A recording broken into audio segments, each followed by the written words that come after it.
It is easier now than ever to get your medical marijuana license. Oh, yeah.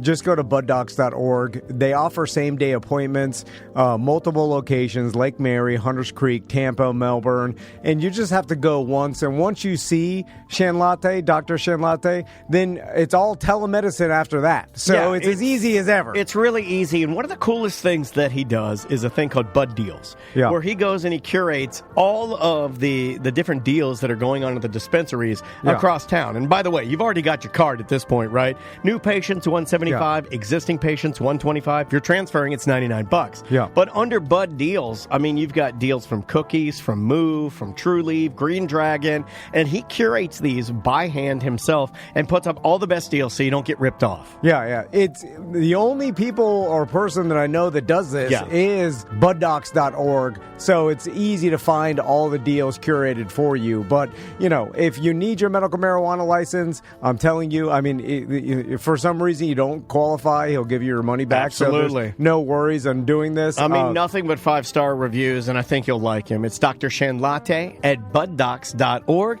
and make sure you tell him Tom and Dan sent you. Live from the Injured on the Go Just Call Mo studio. It's a blast! It's Orlando's own Tom and Dan. Hello. This is your Mediocre Time with Tom and Dan program. We hope that you will find our presentation precise, joke heavy, and just right. Thanks.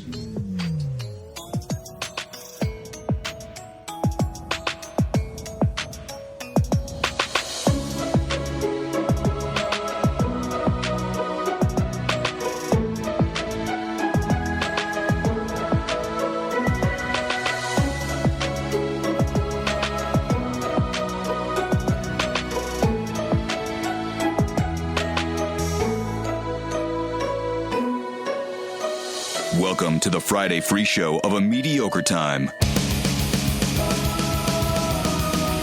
Is Brendan, is he sensitive like me?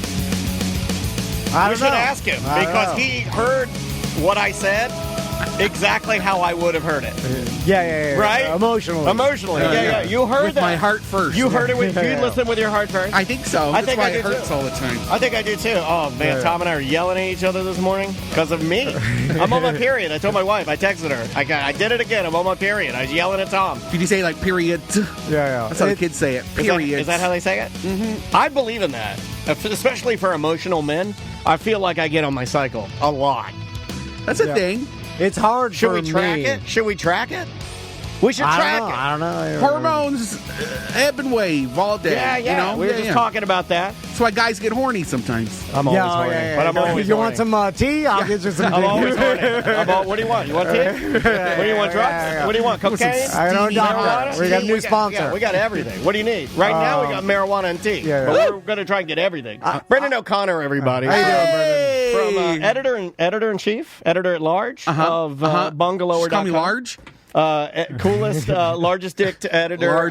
Large dick editor from bungalower.com on our couch. Good to see you. Hi, good to be here. Thanks for being here, man. Good to We rub my butt appreciate on it. your couch again. People wanted Brenda. I said, Jesus Christ, you can't do that every time. I didn't have enough time. I smoked too much too weed much. last night. Just so you know, I want you to know we never, ever require that. You do what you want to do. Thank That you. is too much. That is ridiculous. I actually had every intention of doing it today, and then I just woke up at like... No. That's a lot of work. I like Lumberjack Brendan. You do? I like true Canadian glory. Thank you. We have Canadian Josh in the chat room. Welcome to everybody catching us live on YouTube and Twitch. We are glad to have you here. This feels very old school and weird. It took me a decade just to start wearing shoes to work. Oh. 1 decade of slow but surely telling myself, like, you got to be better. Is it because your feet got uglier? Or? No. It's just, Okay, I'm like, you can't be so lazy. Just put on sandals every day. No. Do you know put some goddamn shoes on. I forget that we used to actually make appearances on the news, and you would wear flip-flops. To let people know that you were like... not I think you at least did one, right? You must have done one. No, I think you I must have done one. I put on shoes for TV because Every old time? school. Every time. I think that was a there's gotta joke. be People are like, footage. "Oh, he's got shoes on the I know, news." but there's got to be footage, at least one. No, because Shoes on the News is a bumper sticker they have in. Brendan, you know what? Shoes on the News. I've been making a bunch of weird stickers to give to just throw in our prizes for listeners, just fun ones like Tom and Dan's Buoy Club. Do you remember the Buoy Club? No. Back in the day, they had this. I love buoys. This boat that you'd put strippers on. You take it out in international waters, and everybody fuck. And it was called the Buoy Club, and it was out of Port Canaveral. So I did Tom and Dan's Buoy Club. I don't think everybody would fuck. It was just they would fuck. Oh, okay. 100% was that sex thing. Yeah. When I did that dumpster merman thing at the Downtown Art Festival. I was a dumpster merman, a merman in a dumpster full of water. I remember that. I remember that. Like a big green industrial behind the Walmart dumpster filled with water. Why'd they use a dumpster? Why not above the ground pool? Art, I pitched it. I had an idea. It's hard. It's to speak on what we're doing to the fucking earth, man. I thought it was a mermaid in a dumpster. One of the glorious creatures. I forgot it was and people would be like, "What are you damn. doing? What are you doing? Why are you doing this?" And I'd be like, "I'd rather be a dumpster human than a garbage human, or I'd rather be a garbage." You forgot your own merman tagline. Can I come back? Rather be a garbage merman. A garbage merman than a dumpster merman than a garbage human was what I would say. Oh, that's a sick burn. Thank you. That's a sick burn. But I eventually got there. Yeah. It came out faster when I was in the dumpster. I don't understand art. And I'd be smoking pot, and they were like, "What are you doing?" And I was like, "Smoking seaweed." Okay, I like that. It stays in character. Yeah. You stay in character the whole time. Let's get our business out of the way. Okay, and then we'll get into. This is the last month to book our Tom and Dan cruise, which Brendan's going on. Yes. And I gotta say, if you're cute, I'll touch your butt. All right. I like that. I'm gonna make. Can I say that too? BDMs. Any BDMs that want to get freaky, let me know. If you're going on the cruise and you're cute, I too will touch your butt. No, you're not allowed. You're married. Andrew's not going to let you just touch other people's butts. I didn't think about that. My wife's out of town. My wife left for a dance competition this morning. Oh, well, she's touching butts there. At 9 a.m., she left. Her and my daughter, they left. And then I'm a free man this weekend. I can touch all the butts. Yeah. Butt touch a motherfucker. Butt touching motherfucker. I'm not. But I would love to be. If you did ever cheat on your wife and you start crying to me one day, I'll be like, "Oh my God, I didn't think you had it in you." I'd be almost like surprised and almost a little proud that you would. I was like, "Oh shit!" Would you feel social pressure to cheat yourself? Oh yeah. If Dan was cheating, would you be like, I guess I got it. Well, because then now we have we can keep each other's secrets. Yeah. Now we're filthy Eskimo brothers. I can never cheat because that's not what that means. I can't do anything like sneakily. I can cheat. You hear my feet coming? Like, slapping down the hallway. That's why you started wearing shoes. I can't lie. I'm a horrible liar. Well, it's like I think I could do it. But immediately following, maybe finishing, I would start crying. You know what I mean? Like I would eventually, it would be like it would be an immediate regret. I always also look at what are the repercussions of any action in the future. Oh, that's smart. And so I always look back and be like, that's the thing I don't do. That sets you apart from the beast. He's good at that. There's if you have a boner, you're like, all right, I want to use my boner now. But then I always think I'm like, I hate wasting a boner. But I bet you almost 100% I will regret this after. With all my actions, I'm like, will future Tom look back at this action and like it or dislike it? No regrets, homie. No regrets. We're all going to die. No, that's a horrible saying. No. You'll be sitting there dying in the hospital and you'll be like, I should have touched that butt. Everybody should have regrets. No. No, he put a homie on it, which I like. You should absolutely have regrets. Like you need to look back and be like, this is something I need to learn from. Does this go under your we don't shame enough people category? Yeah. You should have shame and regrets. Okay. So, Brendan. Do we have anything else we need to plug? Oh, wait, I interrupted your cruise. Oh, no, the cruise. I just need to say it. I mean, do we need to sell it anymore? It's like, but there's tickets left. Look, if you liked, I would say this, if you liked the luau that we put on at a certain place. Oh, at a dangerous place. Yeah, we'll get to that. And then, but then. Oh, man. Did you hear the, well, okay. I keep doing this to you. I keep getting you. No, it's fine. That's why you're here. Cruise. That's why you're here. Yeah, stay on the cruise. But if you like the BDM Luau, it has that vibe. Same vibe, man. Like really, really fun. We do the private parties. We're doing a live podcast. Brendan's going to be on the show with us. Let's double check those dates later. And then 12th through the 15th. Yeah. You don't know the dates of the cruise. Oh, no, cruise. I was like, oh, yeah. I cannot go anywhere. Shit.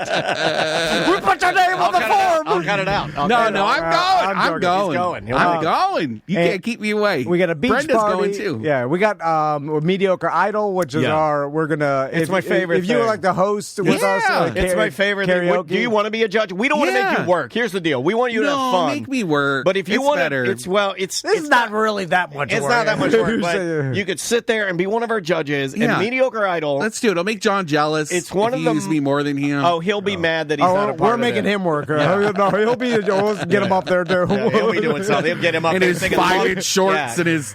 Get him up, sing Love Shack, you nerd. You would love that.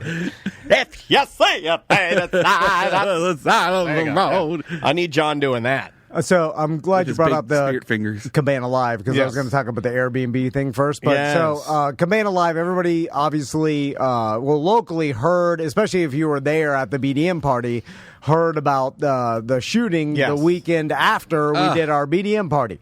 And then everybody, we talked about it on the BDM show, but everybody was sending me the article, like, look what happened. Including Jim Colbert. And he sent me it. He's you almost got me killed. So I'm like, obviously. You almost got yourself killed, Jim. It has nothing to do with the venue or whatever. Like, it's like this, and at Cabana Live, just like we did, you rented out after 5, and they were doing private events there. Yeah. Which recently I just saw some story about, like, I guess the Seminole County got on, like, or saying like, we didn't know these events were happening, which is B. Well, no, I guess that's their way to It was, but that's the great distance. But it was also like, oh, you didn't apply for the Seminole County private events, oh my God, permit or whatever. Nobody has applied for in 6 years. Yeah, which I wanted to talk about because they make a story out of private shit property. Yeah. Anyway, but so that unfortunate event happened, and it looks like some fight broke out.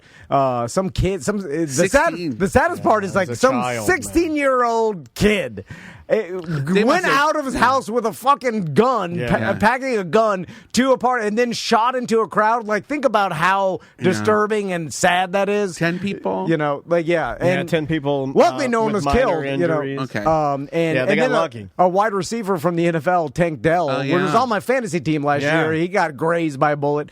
But the saddest part. What's he doing there? He's just partying. Like, apparently, having a Mick Ultra. And it's funny because I listen to like sports podcasts, potato chip nachos, and these like fantasy sports podcasts that I listen to were reporting on it, and they were calling it an Orlando nightclub.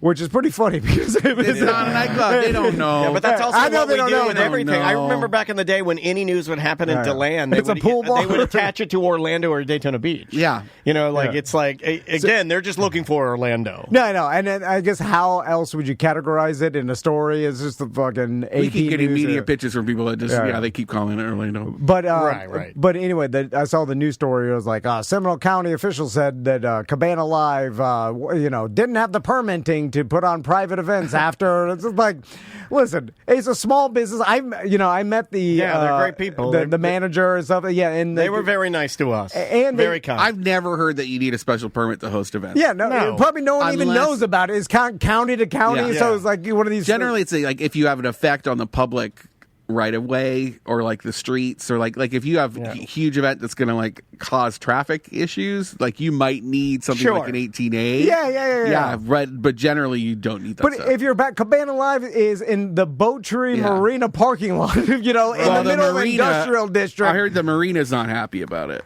Is the last I heard. Well, you know what? I'm not happy about that marina. That's you. You're part of the marina. My battery's out here. You're part of the marina. You want to shut down my party. You're anti-me and Super Dave. No, I'm not a part of it. I'm forced. That's the only goddamn marina I can keep my boat at. Believe me. Did you figure it out with your boat? The license thing?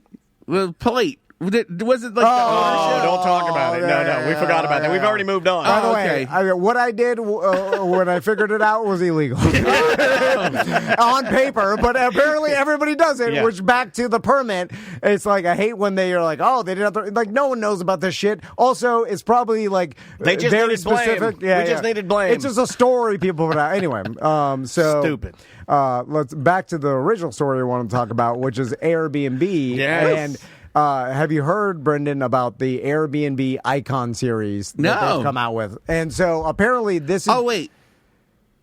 Is it the money? Like they have a grant program where they'll help you build like a really crazy Airbnb. Well, is that what that is? Well, it could be connected to that. This is more like experiences that you can like book now. So what they've realized, and I think where they're going towards is experience like Airbnbs. So, and it's probably because they've realized, like when Airbnb first came out, it was an alternative to hotels, and it was like, hey, we can offer maybe a less expensive, more intimate place for you to rent a room. Where there's no kids running around. Or just less public, and it was like or possibly giving you the option to cook. Which is I like that. That's like one of the number one reasons we like it. Have an orgy. So then that too. It seems like the hotels pivoted, and like when Daniel was staying in, where it was in Jacksonville, you stayed the hotel was just you booked it through your app, and then you didn't even have to see a person. You went there. Yeah.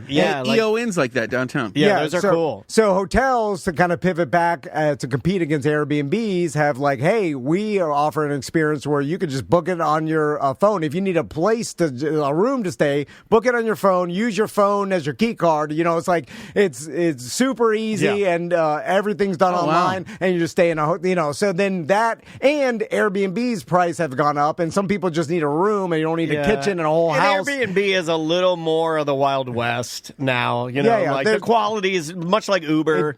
As soon as something goes to everybody, it gets kind of. I paid $98 a night to stay in an Airstream trailer. Seaside, Florida. But that's kind of cool, though. Like, cool. That goes back to experience. You've stayed in some crazy-ass places, dude. I have. Because the experience, because then Fort Myers. The value is in, like, not just staying at a regular flat roof 2-2 Florida house. Right. It's like staying in an Airstream or staying in, like, some... Giant Potato in Idaho. Exactly. And then it seems like, and I've even seen with the marketing, like Airbnb markets, it's kind of why the AirTND has been marketed. Usually, like if you look at Airbnb in Sanford, ours is usually in the top of the list because it's more kitschy. There's like it's kind of theme. Of course, Tom and Anthony. You're also getting more comments, so people are interacting with it more. That the algorithm favors you. And but it's also like it's themed, and there's something more than just a regular place to stay. Right. Like a hotel style. It's like a theme.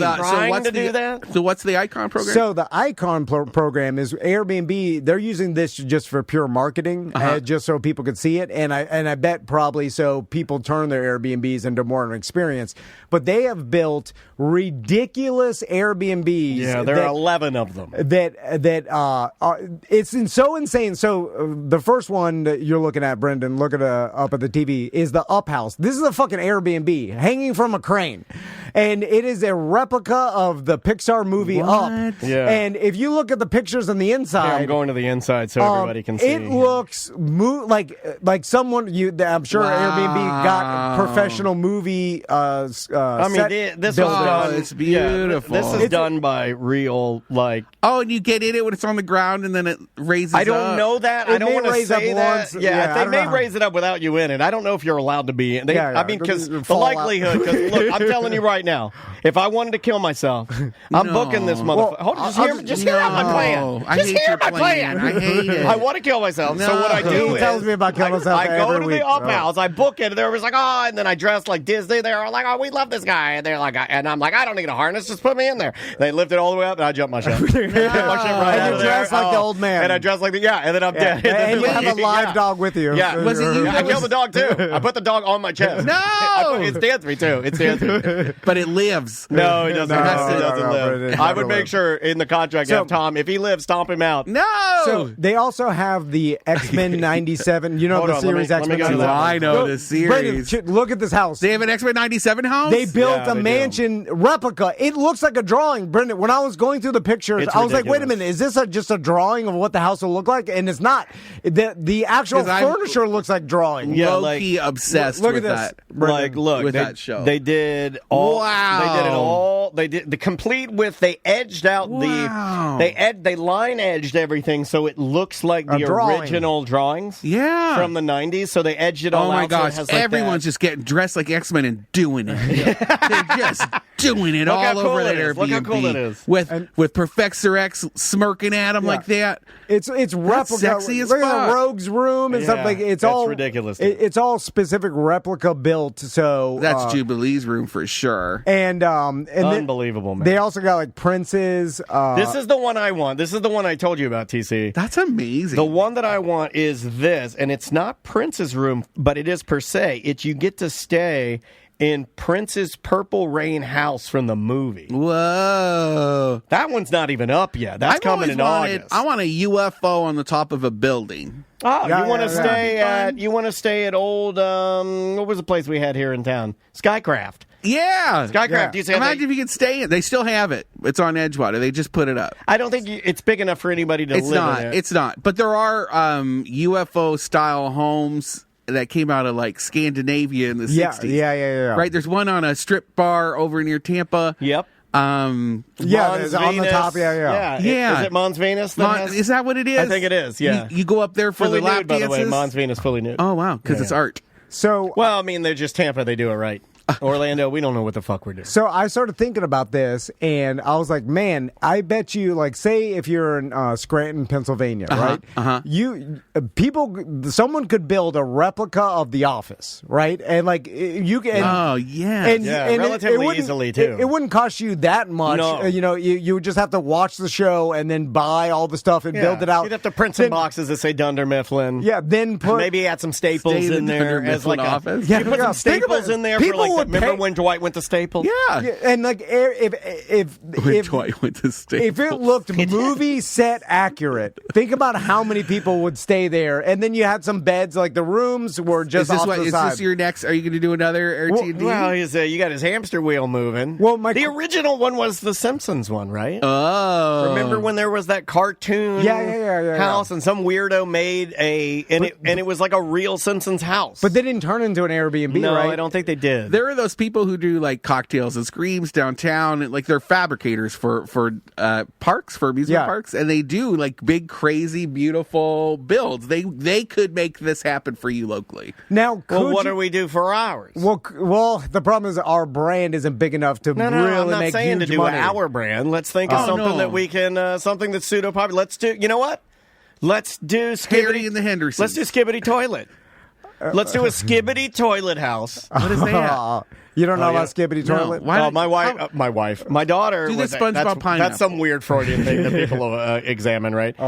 Maisie's just like Andrea. That's why I confuse them. Maisie was explaining to me all about Skibbity Toilet, what Skibbity means, the background to it, how that the camera heads are versus the toilet heads. Do you know all of this? No. I don't know. The My sons do not know Skibbity Toilet. And I'm by the way. asking Andrea, I'm like, what? And I'm asking Maisie again, I'm like, what? Who's the protagonist here? And she's like, those Skip are it. Do you Steven Universe or The Simpsons? No, we can do Steven Universe. That's good. Yeah. I'm thinking of something current. The Skibbity Toilet thing is huge. There's a song that came out that was sent to Tracy from her son. That's a Travis Scott song called Skibbity Toilet.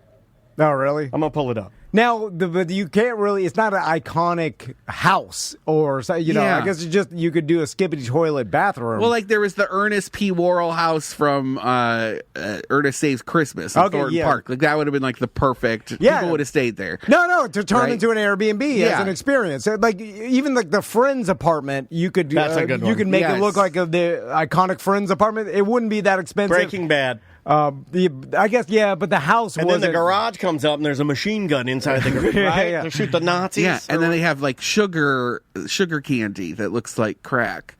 Also, like the Seinfeld apartment. That'd feel be like great. you could do like that. You know, New York. You could do that in a New York apartment, right? Which one? But is that too old? No, people would stay there. But he might even stay there. Well, Our generation. No, I know, but I mean, like we're going. It's everything's fueled by nostalgia. I'm trying to think. It could probably be like Disney themed, like a Disney princess themed room, like Jasmine's Casbah.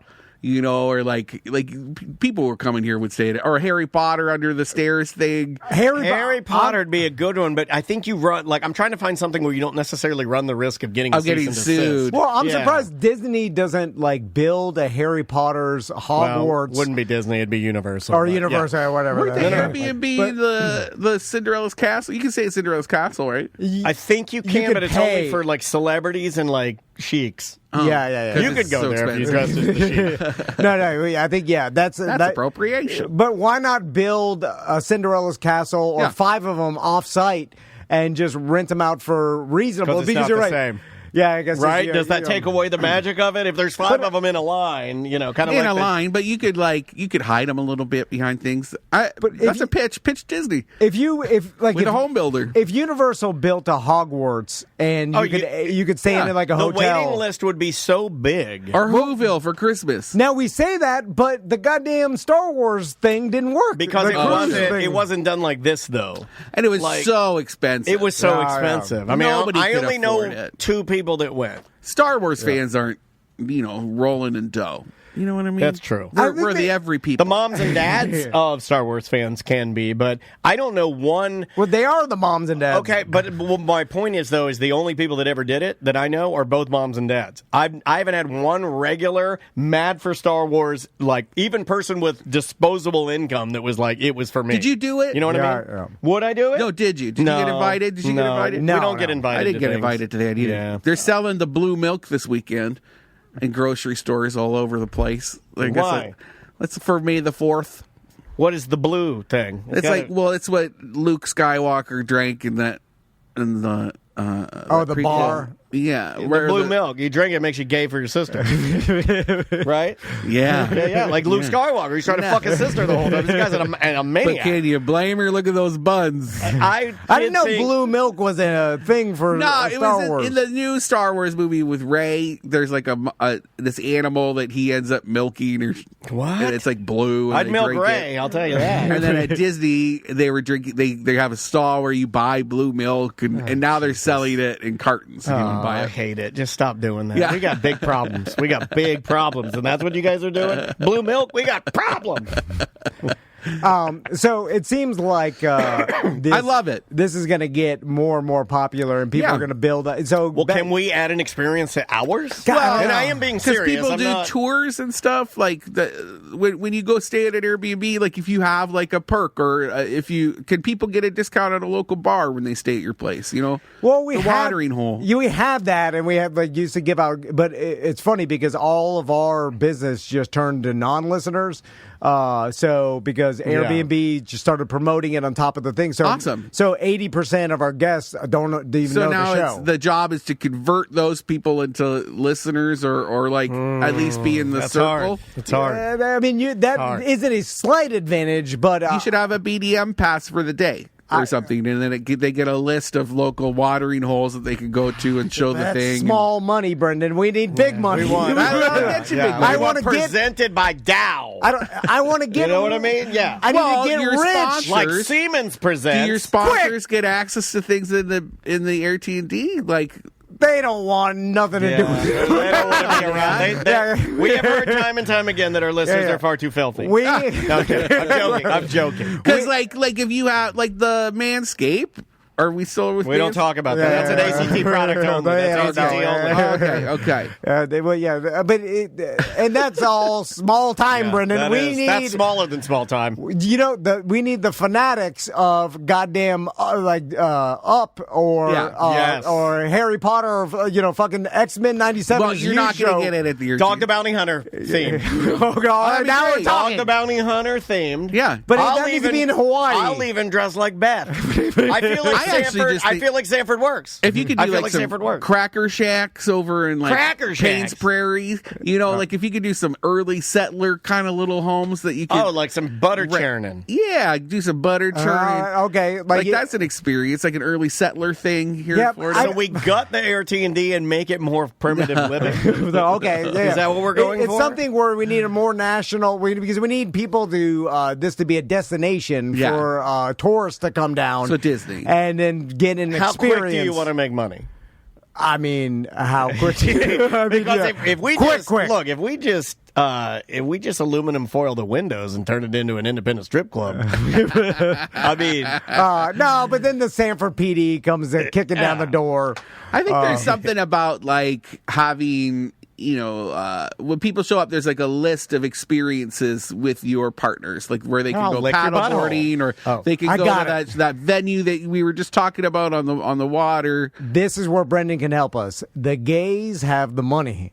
They do because the gays have disposable income. They have stupid children. Yeah. What gay-themed Airbnb can we turn ours into? Oh, like for Pride? Like a bear thing. Yeah, or something. Bear. Yeah, some bear sort of. Yeah. And we cater to bears? Bears love that. Yeah, okay, yeah. We have the bear jamboree coming up. What are they like? Honey... I was thinking like they probably like the air conditioner. They probably like a lot of air conditioning. Or cleaning ladies like there's honey everywhere. This guy, we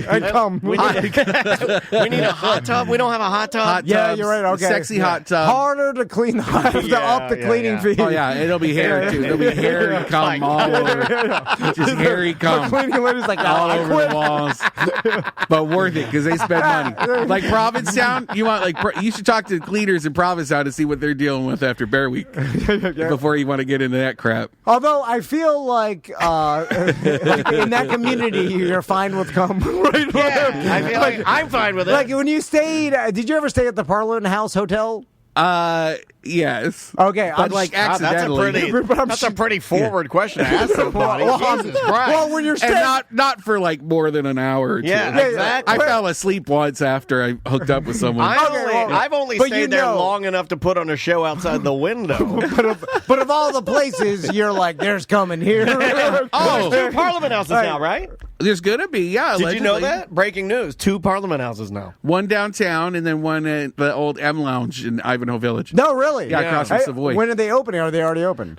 They don't know. Oh, okay. They're saying the one downtown should be open this summer. Is there going to be like a hotel attached to it? No, but there's going to be a rooftop bar. What if we buy it? What if we buy it? That was the hotel. What if we buy in the gay hotel? Tom and Dan's gay hotel. Well, you could pitch something like in one of their offices. What do you want to cater to? It could be an hourly Airbnb. Well, that's what I'm saying. Like because the Parliament House brand is iconic. It's huge. It is iconic, and I feel like it was a mid-century beautiful hotel before it turned into a house of ill repute for the gays. It's such a shame. I kind of like the House of Ill Repute. That's the only Parliament House I ever knew. Before the interstate opened, that was there. Parliament was right there at where Robinson hit OBT. That was a major intersection, and people would take OBT to get to like the Disney area and stuff. Like that was the main tourist highway, but then the interstate opened and it took everybody off of OBT and it slowly,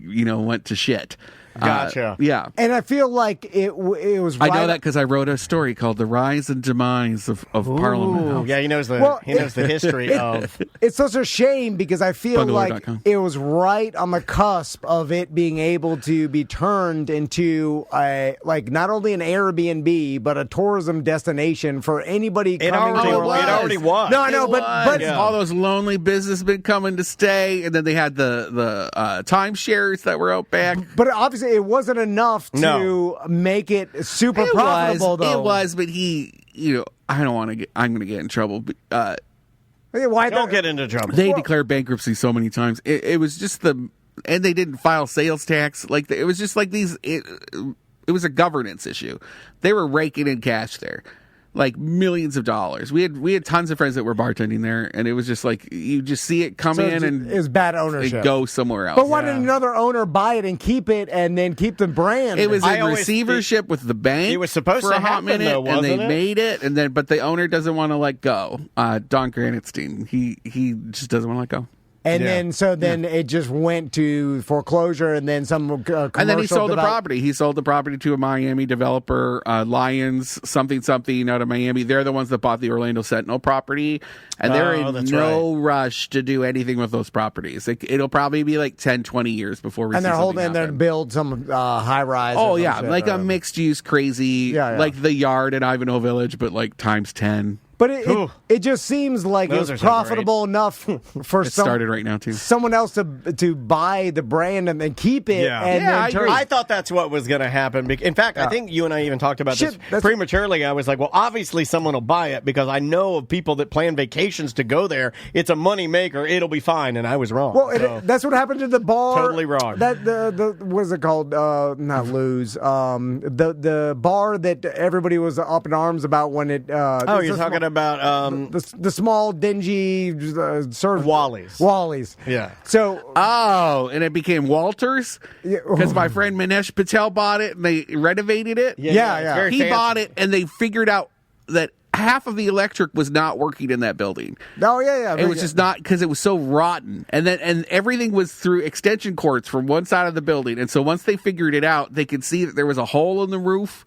And there was just black mold everywhere. I missed that hole.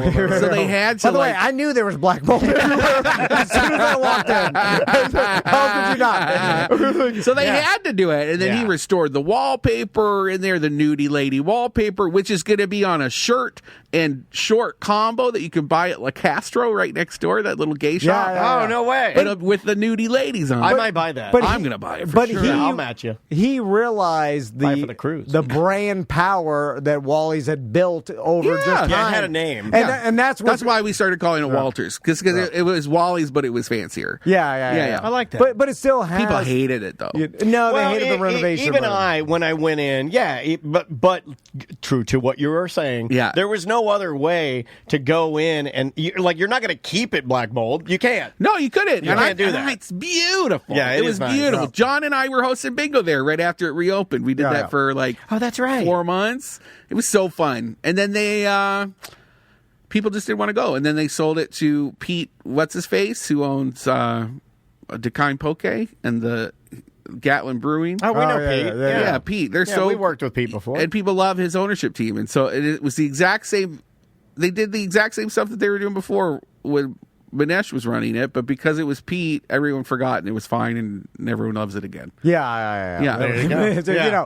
Well, but the bar business is a weird business. And also, it's like comments on social media aren't we should weigh them as small as we can as a society because people they're crazy. And also, people will make comments. They don't even really actually have that opinion. They just said it, and sometimes they'll say it to get a reaction. That I don't understand. I used to read or there's every be like, comment. I don't really care. I'll just put it a bit. So it's like how much, and we're weighing them as if they're fucking goddamn the person Bible knows what they're saying. Yeah, sure. We tell that to when we do House of the Day features on Bungalower. I'm like, you're gonna think everyone hates your house, but it's just because there's 10 people who just love saying shitty things about real estate right now, and then you're gonna have thousands of other people who won't say anything but are still very interested in going to see your house. You know what that psychology is? I call that the fucking radio DJ psychology. And here's why. Because I do it, Daniel does it, we all do it if we have you have a radio show, you have a podcast or whatever. Sometimes as you're talking on the show, you'll say an opinion that you may not even really... Oh, it just happens. And then because it's better for entertainment and for a conversation to have an opinion one way or the other. There are times I want to throw myself out of the up house. I stand on that. I stand on that. No, you don't. Most of the time, our comments are for comedy. Yes. But it's also almost everything I say is silly. To have an opinion is better for entertainment and for just conversation. Yeah, so when you make a comment on social media, it's better to have an opinion rather than probably your real thought is I don't really care either way. Care. Or I'm not really, but maybe this way, if you started really writing out not your having an thoughts, opinion is really insulting. but you want to. I don't care about that. Is worth. Yeah. So it's worst. It's kind of like if you bring in a consultant to your business, even if your business is run perfectly, that consultant is going to start writing down shit you should change just because that's what you paid them for. Exactly. So when you go to write something, like, so people see a house on Bungalore's house, and they feel compelled to write something that, even though they don't even give a shit. Right. And it's still a call to action. We've got one out right now. It's a rental, and this lady, and she works with us all the time. And she said, I really want to do this rental property. It's $3,500 a month. For the Wellesley, which is that building right in the heart of College Park. Yeah. And I said, I love this. I love working with you, but everyone's going to hate this listing. Nobody wants to hear that you could pay $3,500 to rent a 2-2 apartment in College Park. Damn. Nobody wants to hear that right now. Including Tom. Yeah. And she did it anyway. It's up there right now. If you want to see comments, people are melting down. I want to hear it. Who's this for? Doctors and lawyers? Why did Bungalower become such an elite piece of trash? Well, I've always thought that. Oh, thank you very always much. Thank you. That. I do like because I'm an elite piece of trash. I do like when people get mad at the price of something. You're like, what do you think they're doing? They're pricing it because they think that that's the market price. Exactly. And also, they're really going to be bad when it sells. They're really going to be bad. Is it that it's too expensive or that you're poor? Yeah, I'm sorry, I didn't mean No, you can say that. You're allowed to say that. I am poor sometimes. I'm poor. I can't afford it, but that's very expensive. But I'm a blogger. People get personally insulted about the price someone's asking for. It's like, what the hell does it have to do with you? What is that? Then don't live there. Yeah. If you can't afford the $35. I can't. I can't, and I won't. All right, so I couldn't afford to live in Baldwin if we hadn't had a big housing crisis. Hey, let's. I like a hay for a crisis. I love a good crisis. Hey, housing crisis. Hey, crisis. Hey, bitch. Let's take a break, and when we come back, I want to tell Brendan about that AI story from earlier on this week, and how I know people are tired of hearing us talk about AI, but it's gonna be the future of how everything is done. This story's pretty I used it to do my star chart yesterday. Okay, great. When I was stoned, I said, when was I put in the things, and I said, give me my star chart. And it did a good job. And it did it. It did a good job? Yeah. But this is also... It's got memory now. Scorpio and Sun. Have you been using the memory? What's that? You can get it, now it has memory. It never used to have memory. It gives you prompts. It was like, now if you ask me for this, I can do this. And then I have a game show I want to play with you. I want to play my game show. I'll play whatever you want, bitch. Yeah, all right. Let me see. Let's get our music here. Good music today. I picked some weird stuff. We haven't done enough punk, so I wanted some punk music. This is Me Like Bees, is the name of the band, and the name of the song is Stay Safe, which is something Tom was saying incessantly during the pandemic. So enjoy this. We'll be back with more on Mediocre Time right after this.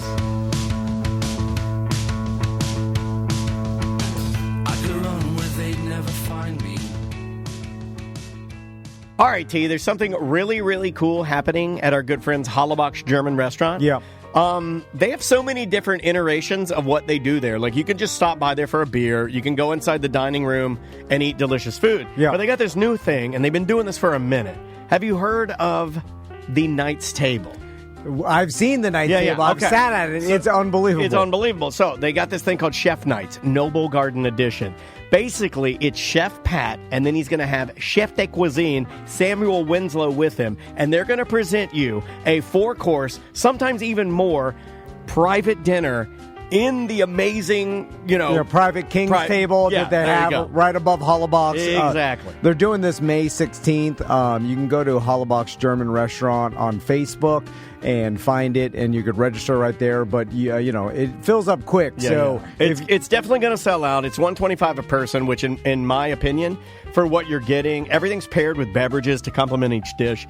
It's a very, very unique thing that not many people get to do. And if you like Hollabach's, well, this is like the step up. Yep. This is like the upgrade. They do tons of things like meat bingo at Hollabach's. Again, you can find this all at hollabachs.com. Whether it's catering, they can bring it all to you. If you want to do a full-blown German restaurant private party, Hollabach's got you covered. Yeah. Uberkeller, their tapas-style German cuisine. So that's right up, above Hollabach's. The Outfitters, the market, their art gallery that they have where you can just get a pint and, sit up there and just look at some really cool local art. Yeah, it's an experience. It's Hollabach's German Restaurant in downtown Sanford.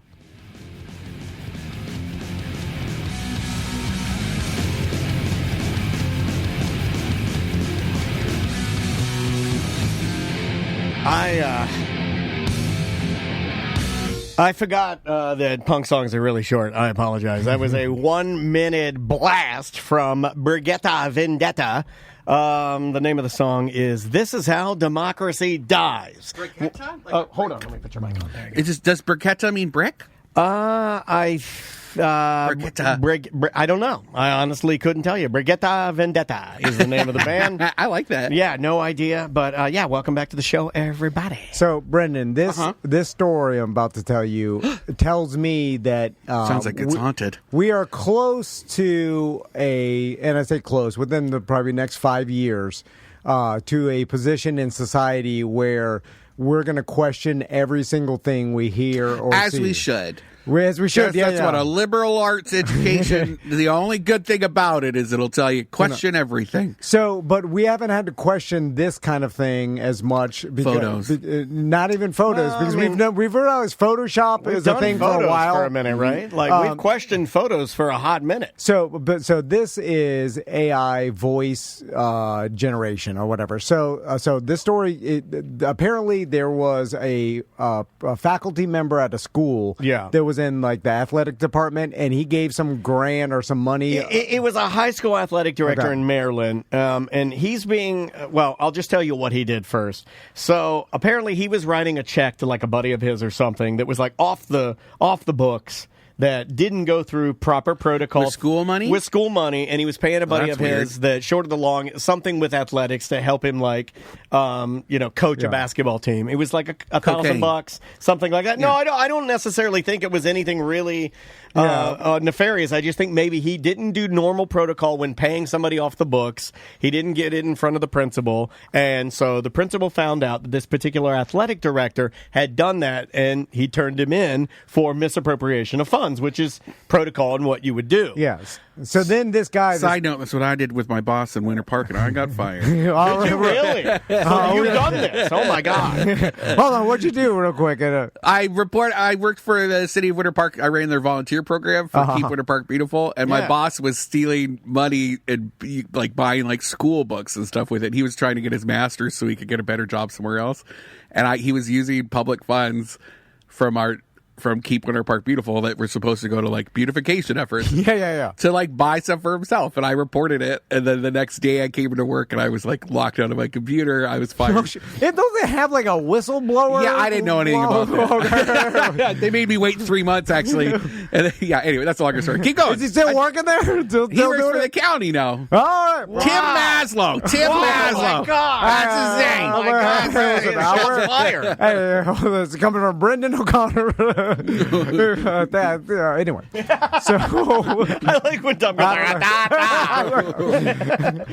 I get a letter. I'm like, oh God. Anyway, this athletic director got pissed off at the principal, right? Yeah. So then he used AI to and like this principal's voice, he loaded into, and Daniel has a program that we were messing around with this week. So he used AI to mimic the principal's voice, right? And so it's not 100% yet, but what he did is he made it sound like it was secretly recorded. So he added like it was muffled, and he added like background noise. So therefore you couldn't really tell that it's AI, you know? Yeah. But the AI's good at mimicking the person's inflection of the voice. So it does sound like Daniel did it with his own voice. Yeah, I'm having a hard time finding the principal's thing, but I have mine. If you want to hear me, I think I can play me. But imagine, like, and you could tell it's AI, but then it sounds like Daniel's inflection of his voice. And if you added like background noise, like this was secretly recorded or whatever, and so he made it sound like he was saying like racist. Yes, racist. But here's mine. Anti-Semitic. Dearest Andrea, this is my voice, but it's 100% AI generated. I hope that you have a fantastic day, and I love you more than anything. Love always, Daniel. So, like, there is like a flat toneness. Right? Yeah. But if you made it sound, purposely bad, like it was a secret recording. What I haven't done, because I haven't had time, is taken that of me, gone in and spent like a solid hour on it with a toot pen and a beer, because you can adjust every fucking word. Like, I can go in there and just the 2 words, dearest Andrea, I can make it go, dearest Andrea, dearest Andrea, dearest Andrea. Like, I can stretch things out.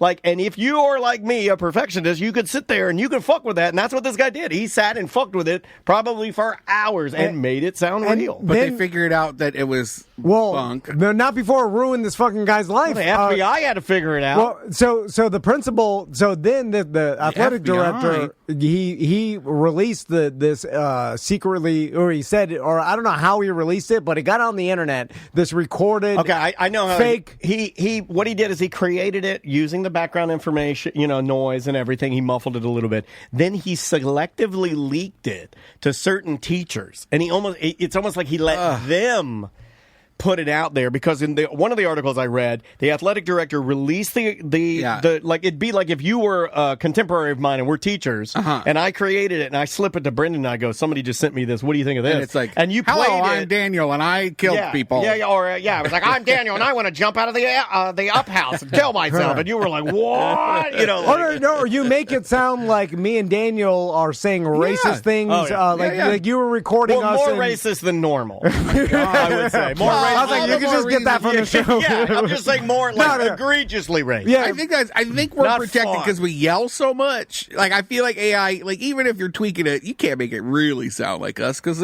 we inflect different.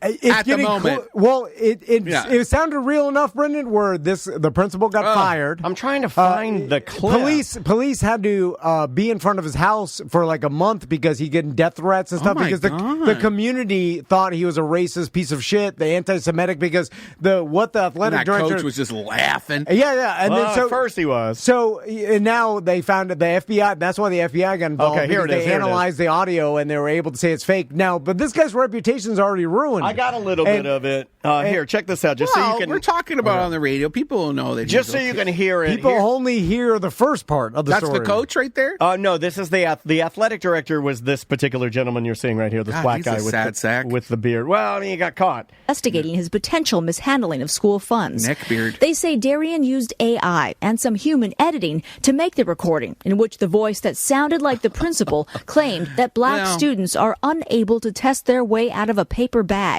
and that Jewish individuals and 2 teachers at the school should never have been hired. A lot of places are pulling it and not playing the audio. Like, almost because now they know it's fake. It's almost out of good faith to the gentleman who didn't say it. You should still play it. It's the whole. No, I understand, but people hear it and they're like, "That guy is racist." Even they're so stupid. I almost Brendan. agree with them. If you had a copy of me saying that something that I didn't say, and you're a news station, you were playing a lot of it, and if I were this principal, I'd be like, "We get the gist. You cannot play me not saying things I never said." You know what I mean? Like, I'd be like, "I didn't say those. Let's not play that." People are so stupid. They'll be like, "That guy's racist," and the principal. And then they'll never go back. You've seen it before in media. Yeah. Like, no one goes back and reads the retraction. We don't have time. I don't have time to go back and care about this principal and his family and him losing his job. I don't have time. They'd have to. He's a racist, and I'm moving on. So he kind of looks like a racist, to be honest. Yeah, he does. If I were profiling, I would have said this makes sense. That's a very specific, like, couldn't test their way out of a paper bag. I bet you he might have heard him say that without I like this. I like where it's going. So it's like a dramatic reenactment of it. So this tells me that puppets. We're going to have a massive problem with this in sometime in the future, and we already know, and the people have been warning us, like deep fake videos and stuff. Like, we're not going to understand a society because, like, honestly, because someone that's good at AI, they could take me and Daniel's voice and they could release audio and anything. They could have us saying anything. There's a flip side of this too, with art that's getting submitted to public art shows. Like, there was, we just wrote about it. It's in this month's paper, which I just finished. You'll be able to pick it up soon. All right. City Arts Factory had a show about, like, rock stars, and somebody submitted something that they said was handmade digital art, and it was Mick Jagger looking a little prismatic-y, like early stage Mid-Journey. If anyone is a little bit familiar with AI, you'd be able, like, you would look at that and you'd be like, oh, this is like a first draft Mid-Journey AI thing. Art, but it made it into the show, and they were trying to sell it for $3,500. And it was like printed onto a canvas, stretched over thing. Okay. Wow. But the other artists in the show saw it and raised a big stink, and City Arts had to like take it down and like make a video on social of them like removing it off the wall, just so people knew that they were like in solidarity with them. Solidarity. Yeah, because artists. There's a lot of local artists who they just feel like they're going to lose their jobs. Well, they are. Well, I did just tour. I just toured a home for the Parade of Homes, Orlando, and their showcase home. This guy built this gorgeous bespoke thing in Winter Park. It looks like a castle, but I would say 80% of the art on the walls he made with AI, and I knew it when I saw it. I was like, "Oh, did you make this yourself?" And he was like, and I was like, "You used AI?" And he's like, and he didn't want to talk about it. Oh, yeah. People don't like talking about it. But it's in like a beautiful showcase home that everybody's going to be touring. You got to be up front with it. Because the value is less, and that's the less. And that's the thing. It takes 15 seconds. I mean, Daniel... Like, I use it every day for our YouTube, like, whatever the thumbnail's going to be. Yeah. And I've fallen into, like... That's cool. I like uniformity in things because I think it helps people get comfortable with their shows. So what I've been doing is using a standard black and white Helvetica for the name, and then the picture in the back, I use either you, me, or Tom, whoever's on the show. Like today, it'll be one of our faces, or all three of our faces, and us doing something regarding the show with our faces on an AI-generated image. And it looks ridiculous. Like, it could be the three of us as chefs making pancakes. I love and it's that. all of our face. Yeah, and people get a kick out of it because I make us doing weird stuff. Like for Tiffany's Salty Sisters, I made myself as a little person cooking at her restaurant because I was like, that'll make people laugh. So I love it. I am repeatedly reminded by Mike, handsome book boy Mike, or whatever you guys call him, that not everybody likes it. No, and we get people who will comment like this, like they think it cheapens our news stories, to have fake art, and maybe using fake art too much makes it look like you have a fake website. And I hear that. I agree with that. Let me just I don't know if I agree with it, but I hear it. Well, not that your website looks fake, but I can understand. That's all I heard you say. If it's we're sensitive like me. Fake news website. Well, the alternative is to pay someone a ridiculous amount of money to either take pictures or create the art. And guess what? We live in a capitalist society, and so everything is going to go this way. I'm sorry to say, we'd use it to pay Mike. Can I tell you the fix? Can I tell you the fix? And I do mean this. And this is a hot Photoshop take. It into something else. This is a bit of a hot take. If you do artists that are listening, I mean, like drawing artists and painters and sculptors. Which I am. Yeah, you're great at it. Thank but if you want us to buy your stuff, and I love buying your stuff, I love buying art from people. Every piece of art in my home is original art that I've met the artist.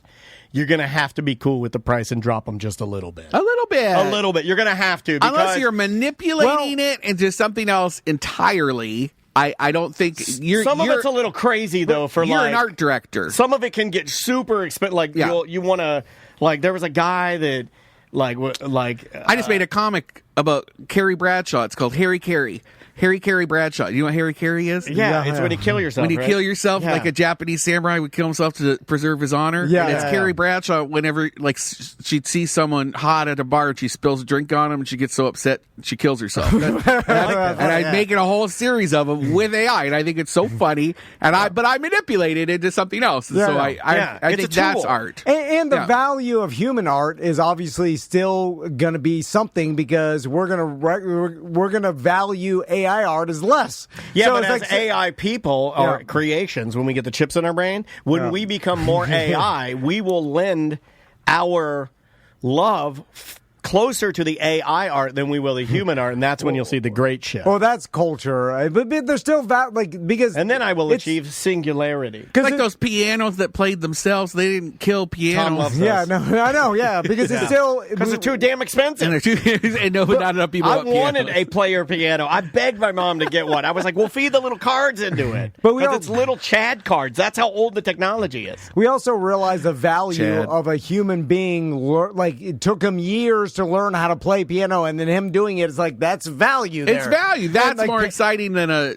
coming up with an idea a human created and painting on a canvas and creating art takes too long. But that how long it takes is the value of it. Is the value. So, like, obviously, like when people make sculptures of pennies and shit or whatever, it's like, oh, this person took years to make the sculpture. It's like, okay, well, the time spent is the value. It's the value. That's why it's so expensive. If you 3D printed it in 24 hours, it's not as valuable. Like, you know what I'm saying? It's handcrafted. So there's still that. It's just the problem is certain things like these kind of like Daniel putting together show images or you using images for bungalow or whatever. Like that is easier to do, and you're always going to lean towards the easy, fast way. And we've used things like Unsplash or something in the background, which is like a free image bank, but then sometimes it changes 3 years down the line and they don't have the license for that photo anymore, and then you'll get a reminder that, hey, like you might get in trouble for using that photo that you thought you were allowed to use. So like using these AI things, which are just open source images, it's safer almost. So it's why we use it. If we can't go out and take the photo. So how fast will society learn to not trust audio and video? They already don't. That's why people choose what to believe in now. I do think that people already don't believe. But that's what, like, they're like Trump is using it as a defense. When he gets people play clips of his speeches, he'll be like, "Oh, that's doctored." And people that's what I'd believe say. him. That's a genius. Well, I was thinking about that. It will make it easier because look at this principle. I mean, like the things, and you and I just say everything's fake. I'll agree with you. I look at the guy and I go, like, could that gentleman say those things? Absolutely, right? I'll use my stereotype brain, and I'm like, 100%. I think you said it. And then the guy goes, I never said that, and you can say that for anything now. Well, right? I did, which is actually a pretty cool. Now I can be my authentic self. I've said this when Photoshop got really good, like 10 years ago, let's say, like when you were looking at Photoshop, that's like, Photoshop. That's what everybody says. But you can use, like, it got good enough where you can't even tell the difference between reality and Photoshop. I can't. If you're good at it, like professional Photoshop. Yeah. But so I used to say that back in the day, where if you had like a leaked photo of you nude on the internet, that was a thing, like a revenge porn. This is and all your that. old idea. And I was saying, like, I'm terrified of. But now you can say, like, that's fake. Yeah, you say it's fake. You can say that's In not fact, me. I'll go one further. You can just say I made it. You can say my friend Dan made that because he's a real dick. Seriously, blame me. I don't care. Because now, and then you'll say yes, he did. Yeah, I'll be like, I made that. Fuck Brendan. And get you off the hook. Dude. Every celebrity should, I'll do the same for you. Like, should say their leaks are fake. Everybody should every photo they don't want on the internet, they should just say it's fake. You know and who then did? And then it will be a nothing again, right? You know who did that? And I think they literally did that. There is a picture of Juliette Lewis being held by the famous photographer that wears the horn rim yellow glasses, and he's bald. Terry. Sounds like Warhol. He's tattooed. He's skinny. Terry something. He's a very famous photographer. Okay. And there's a picture of him holding Juliette Lewis, and she is literally spread eagle, wide open, and you're like, that's Juliette Lewis. And they're like, that's not her. And it's an old picture from like the 90s, and I'm like, I think you're doing the top. I think that's you, and you're saying it's not. Here, I'll show you the picture. I'll show you the picture. Because think about, like, so you get into the question of what. Does it matter if it's real or not? So say there was a nude picture of you, Brendan, on the internet, there right? certainly are. And are there? Oh, yeah. If you just search Brendan O'Connor nude. I haven't done it yet because I'm too nervous, but I'm sure. MySpace, X2. Terry Richardson. It's Terry Richardson. Okay, let me see. And there have been, here's the picture. This one's edited. Okay. But this is the picture. Oh, crap. You can't find anything on the goddamn internet. It's all garbage. It's all digital garbage. Here it is. Am I ready? And he's got it. Oh, my God. Yeah, it's real graphic. But you look at that, and he's done multiple pictures with her. Here's a picture. Oh, is he doing it with her? Yes. There's a picture of him with his thumb in her mouth. There's them nude on a beach. I mean, there's all these pictures, and then there's this one, and everybody's like, not her. And I'm like, what?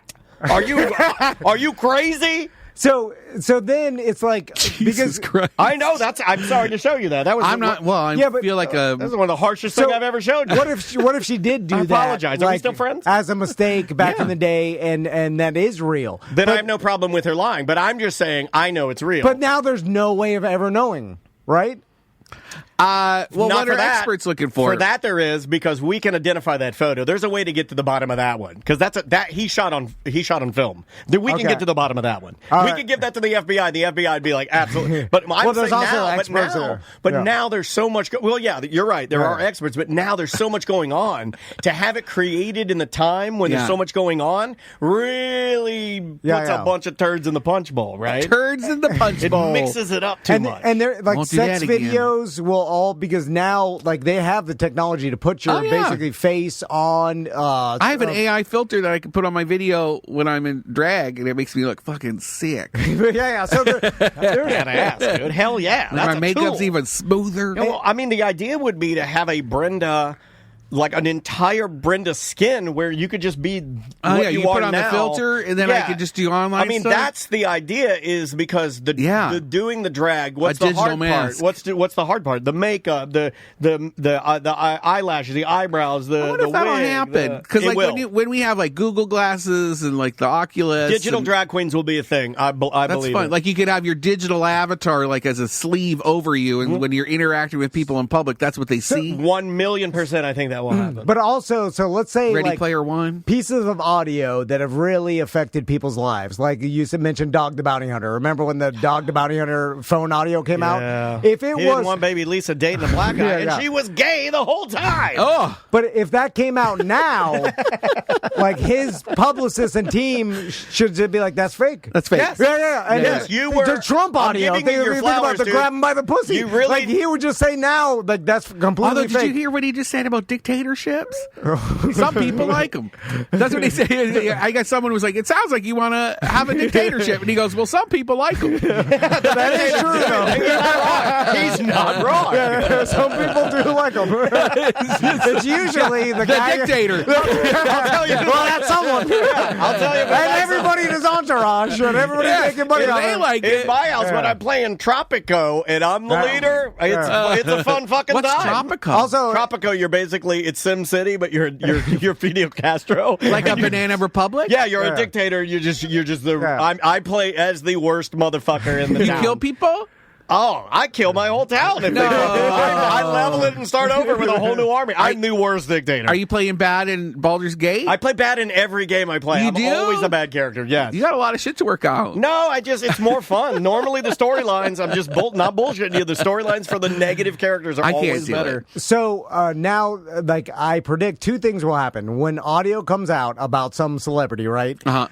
We are initially, as a society, going to start questioning if it's real or not, depending on if you like them or not politically or whatever the hell, it's like it's first, and then I feel like that argument is never going to be solved because no one's ever going to look into or get like definitive proof from a professional if it's real or not. So it'll just everything. It's always with your gut. You're like, well, I think it's real, and then everything will become fake. I think it's fake. No one questioned the Dog the Bounty Hunter audio. No one questioned the Trump audio. No one questioned all these other audio back in the day. But now we're in a different place. So nothing will ever be real. If it allies with what your belief system is already, that's what's going to happen. But that's a new thing. That didn't happen 5 years ago. No. Like everybody just accepted it as the truth. Now everybody's going to question it, and no one's going to ever find out the truth, right? And it's going to be more of half the people believe it. How's that make you feel? Well, I wonder what's going to happen from it. You know what I'm saying? And then does it make you nervous as like a public person? No, because about like me saying things, like as someone will like use that against you. No. Because it could. I mean, honestly, I don't worry about that. No, there could be. I worry about like a fake audio of me and Daniel. Like, okay, let's say Sam was super mad at us and like hated us. This checks out. Right, and then she. Okay. So far, please continue. not even going to write this down. She doesn't hate you. No, she doesn't. So mad that she quit. And she wanted to release some doctored racist audio of us. Yeah, and let's say like I recorded these guys talking of like, and this is what I would hear daily, and these pieces of shit, how they talk. Yeah, and then it was a conversation of me and Daniel saying the N-word, saying horrible shit, right? And then playing this song. Oh, I believe it. Like, or something horrible, I believe it. like homophobic or something, you know, or whatever it is. Like, ew, gay, yeah. Oh, yeah. Fudge pickers. Brandon, we got to look after that. He got me. That's Fudge packing homo. That's a classic. A fudge See, now if you say it, then everyone will be like, well, they love saying this word. Fudge packer's so good. Hold on. If me and Daniel were sitting in the office and Sam and then me and shit dick. And me and Daniel were like, is he a fudge packer? Would you get mad? And then I'm like, no, he's a shit dick. Would that ruin our reputation? Would you be mad at us? Shit dicking? I was just sitting around shit dicking the other day. That's a great. We're just shit dicking. What are you up to? around. I'm just shit dicking Shit dicking around is hilarious. So I anyway, want a shirt that I can never wear. I can never wear that. So what if she released it and it sounded like us? It was AI generated. Yeah, it sounded like us. It is us. We just said it on our show. And then we lost. Let's say we lost half of our fucking sponsors. I don't think you can say anything that you'll. Oh, it's the sponsors that you would. Yeah, but what is that? Like our sponsors. Right. Like there are a handful of sponsors I can name that would not want to be. Fair Villa. I'd be like shit dicking. Shit dicking's my game. Ashley Safer. We've got wipes for that. Tom busted out the Ashley Schaefer BMW line. But anyway, so like, and that cost us like tens of thousands of dollars. And then let's say there was a handful of our audience. Well, that not so much. We're like, fuck, I didn't know these guys. I'm done with it. Like, there's other podcasts to listen. They're not the guys I thought. And it could. And then we were like, hey, wait a minute. And then we tried to like prove that it's AI. We brought in professionals, and we're like saying it, but the damage has been done. Yeah, like the sponsors aren't coming back. No. The listeners are like, fuck, I moved on. Well, I can't find anything about whether or not this principal got his job back, and I'm guessing that he didn't. Because you know what? 3 months later, you got to move on. There's kids. There's classes. 3 months, yeah. Yeah, you got to do. Yeah, They get shuffled to another school. And what are they going to do? Yeah, they'll probably pay him out, right? Yeah. And the news, they don't report, and the story's not, this is all fake. Like the story, but the damage has already been done. Everybody spread the shit on social media. That's how they, like, who cares if the news is like, hey, retraction on this? No one's watching the fucking news. It's another reminder of something that, like, related to the internet that just isn't a good time. Like very simple.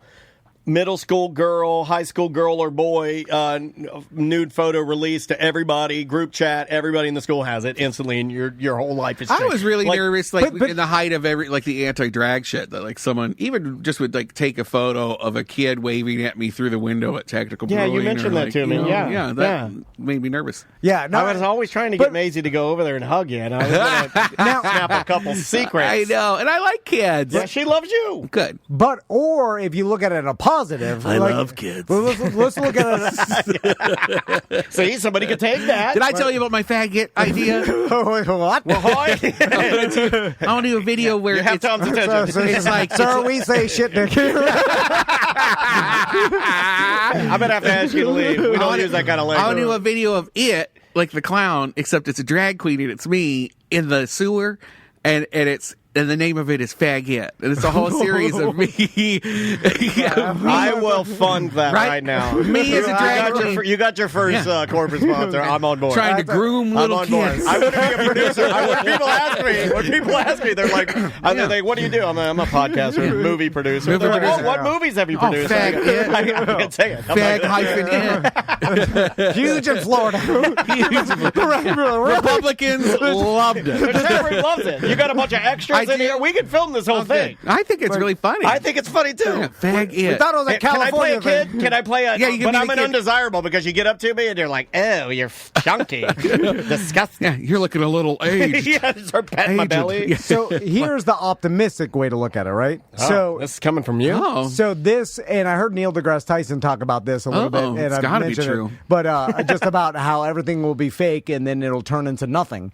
So, so like all like the nude photos that get circulated, like we the Henry Cavill AI stuff. But we're just like That's sexy as hell. But the actual nude photos, like people get their phones hacked, and that's ruined celebrities' lives, or at least caused their lives a bunch of it's problems. a lot of stress and anxiety for and sure. they don't want that Yeah. out there. Like, I mean, there have been people that have been filmed without their knowledge, and the reporter from the NFL, like she was at a hotel and some fucking Aaron piece Andrews, of shit. yeah. Aaron Andrews filming through the peephole, like Those reverse videos it. still hold up too. And You can film through the peepholes? well, he turned them in reverse. He made a device. Like he was like that janitor there, and like real creep. Yeah, and then it's on the internet, and like this person didn't ask for it. Like, how horrible is that? Like, it's my wife's worst nightmare. That Low something like key, that I happened. wish someone had done that. But I'd love to see some of those videos. Some people are into it. but in this soon-to-be new world, now we could just say that's not real. And no one, and then it will take the power away. Yeah, but then the power of those images are zero. But again. you can only say it one time. You can't just keep saying it. You Yeah, have to say it one time and then move on. But society will know that people are still looking at them. Yeah, but if it's not real, then it has no value. You know, I don't know. Can you look up the Henry Cavill AI porn stuff? A I can photoshopped try. nude of someone isn't valuable if it's not real. People don't hold the same value. Like a photoshopped celebrity that you wanted to see nude, them photoshopped If it was nude. really him stooping people, Henry Cavill, yeah, it would be huge. Everyone would be talking about it. But there's like, Is this some of it?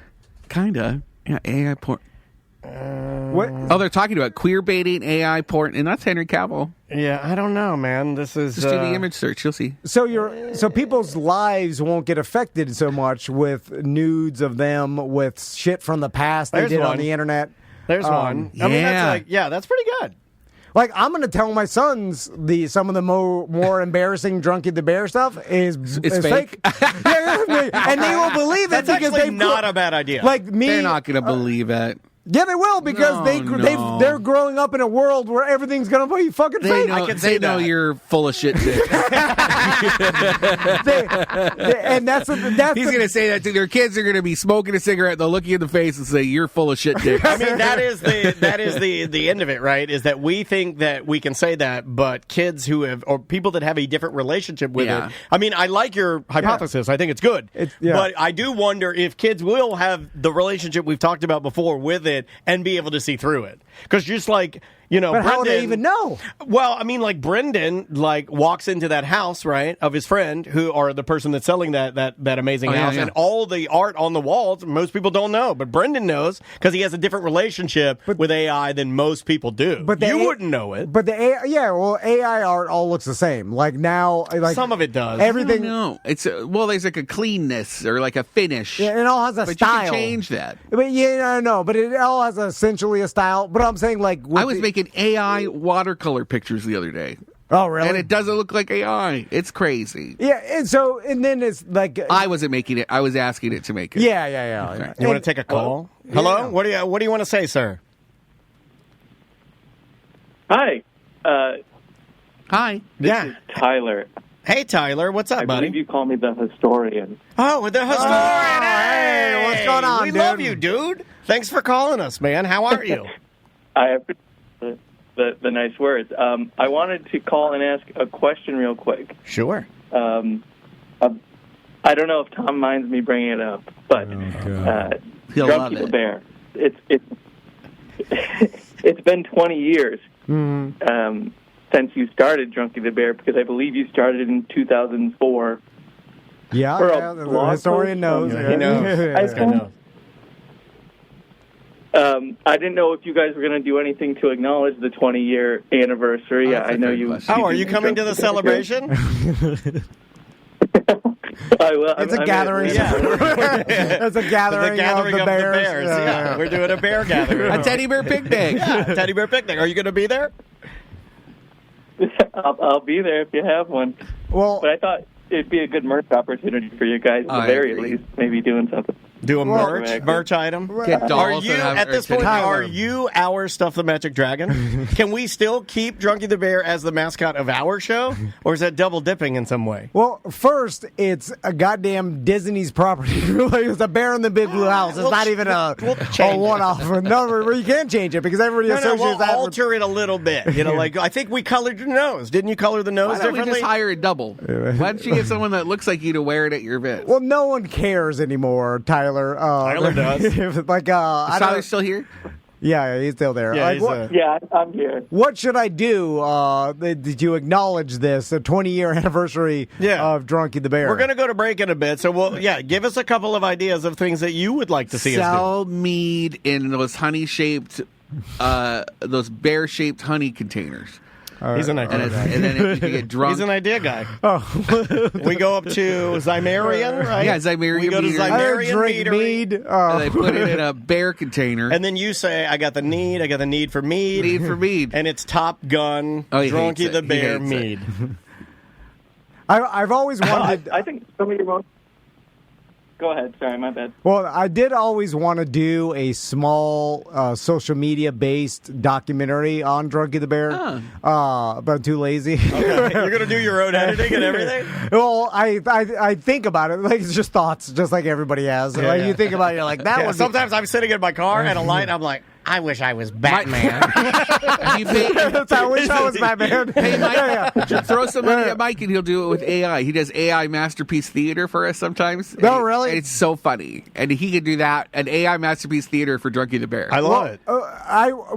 The premise of the documentary, I wanted to just, because I've always been like obsessed with how all these companies let me do this dumb shit. Why did it even come to fruition? These billion-dollar corporations, I'm like doing this fucking horribly dangerous shit, and this like, why didn't they say no?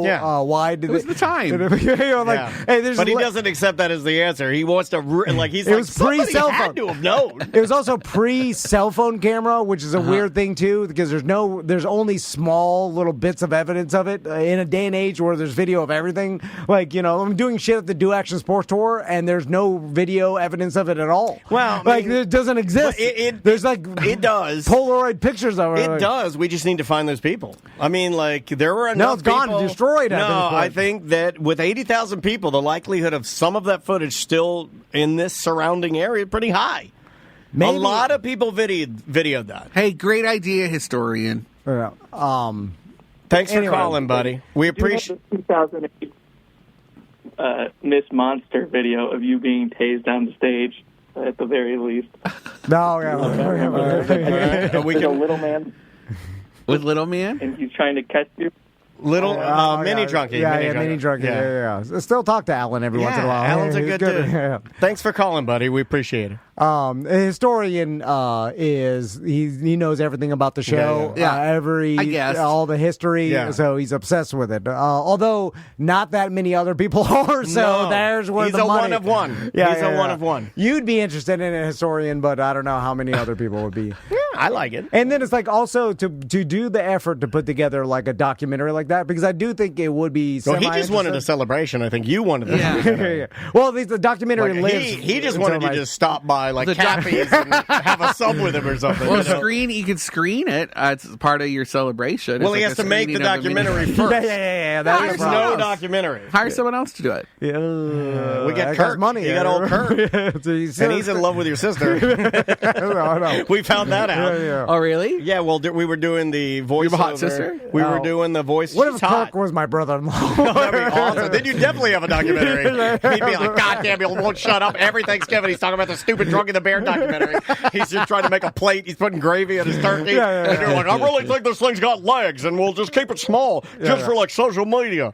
People are doing. My buddy Dan says the footage is out there. We just got to spread the word. I think you should what if it's a burying of Drunky the Bear? What, like you could put them to rest. Oh, and it's like a funeral. We did that a while. We went and we shot it up. Yeah, but we didn't really. We should have done we should have been more dramatic and put it in a coffin. And then we give it to the History Center, and then they keep it in their archive. That's actually a really good idea, and it would make a lot of people mad. Keep it. It would make a lot of people mad that Drunky the Bear's in the archive. I wanted an exhibit. I don't want it in the archives. It'll be in an exhibit one day. Did you know I'm already in the archives? Can we put the? I have the original. I didn't want to tell him that. I didn't want to tell him that. What? Because he's going to make him mad. I'm already in the archives. At the History Center. My beer. Me and Dansby. The beer can is in the archives. So you need to get in the archives, too. Yeah, and Drunky the Bear would be great. I'm in there. The best. That's the best. Graduate of UCF.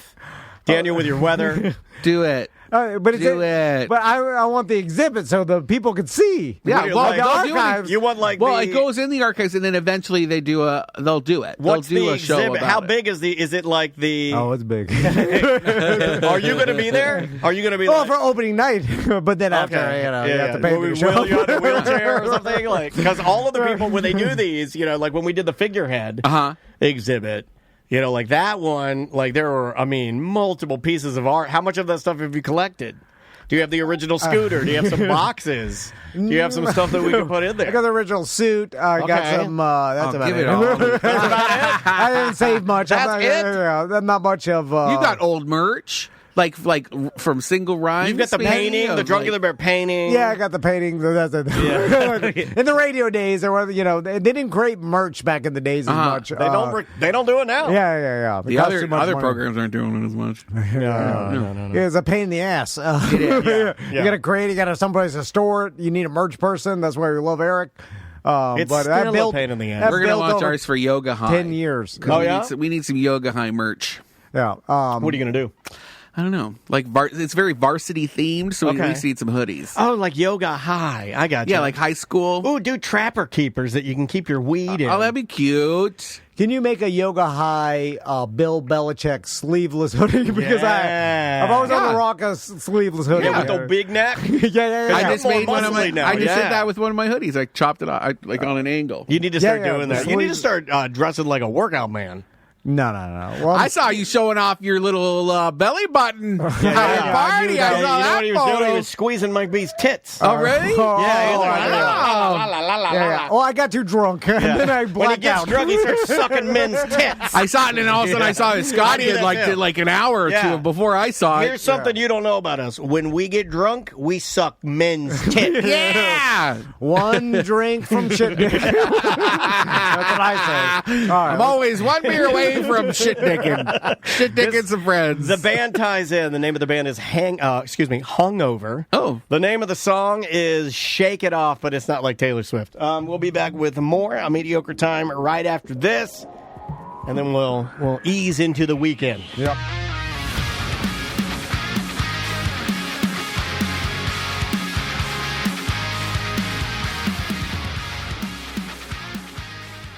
TomandDanWateringHoles.com. That is all our brewery partners and our restaurant partners, all curated by us. Really good places to go. One of the things I'm hearing the most about is this new partner we have called Breeze Whiskey Bar and Lounge. Yep. I believe it's in the Kissimmee area. Yeah. And I got people telling me, because, Orlando's spread out, and people are like, Dan, it's worth the drive. You got to come over. Yeah, and we got a ton of listeners in Kissimmee, and it's our first watering hole in Kissimmee. Yeah, so pretty proud of that. Go support the Breeze. Also, ask for a Tom and Dan koozie or a Tom and Dan pint glass. All of our watering holes have them. Yep. And if you just tell them you're from us, it helps the relationship. Yeah, it really does help us out. I mean, okay, what are you looking for? You want some punk rock? You want some hip-hop? You want some live music? Will's Pub, Little Indies, Dirty Laundry, those are great choices. If you want a handcrafted beer, maybe you're going to go to our friends Hourglass. Yeah. We love Hourglass. They're always rotating beers. They're damn fine people. And here's one thing I like about Hourglass. Yep. Really good quality TikTok content. They're funny. They're funny. They're very funny. They have a location in Longwood and a tap room in Orlando. And speaking of Longwood, we got Ailstone. Just saw BDM go to Ailstone the other day for some delicious beers. 50% off their pizza. pizzas that they make in-house Monday through Thursday. Yeah, date night, that would be Cafe Da Vinci or maybe Salty Sisters. You got different areas. In Cocoa, you got Salty Sisters. In DeLand, you got Cafe Da Vinci. Cafe Da Vinci is an amazing venue. Amazing bands coming through there all the time. The current seafood counter in College Park, currently on their dinner-only hours. So stop by. The one in College Park, you can swing through there. You might even see me and Maisie sitting at the bar. Your favorite restaurant. It is my favorite restaurant. Yeah, I go there all the time. And of course, in Sanford, we got West End, we got Celery City, we got Tuffy's Bottle Shop and Lounge. We're going to be at Tuffy's for the after party for our ACT 10-year anniversary. Drinking some beers and listening to live music and kind of celebrating all thing a corporate time. Yeah, that's coming up May 31st. But you can find out all the watering hole information at tomanddanwateringholes.com.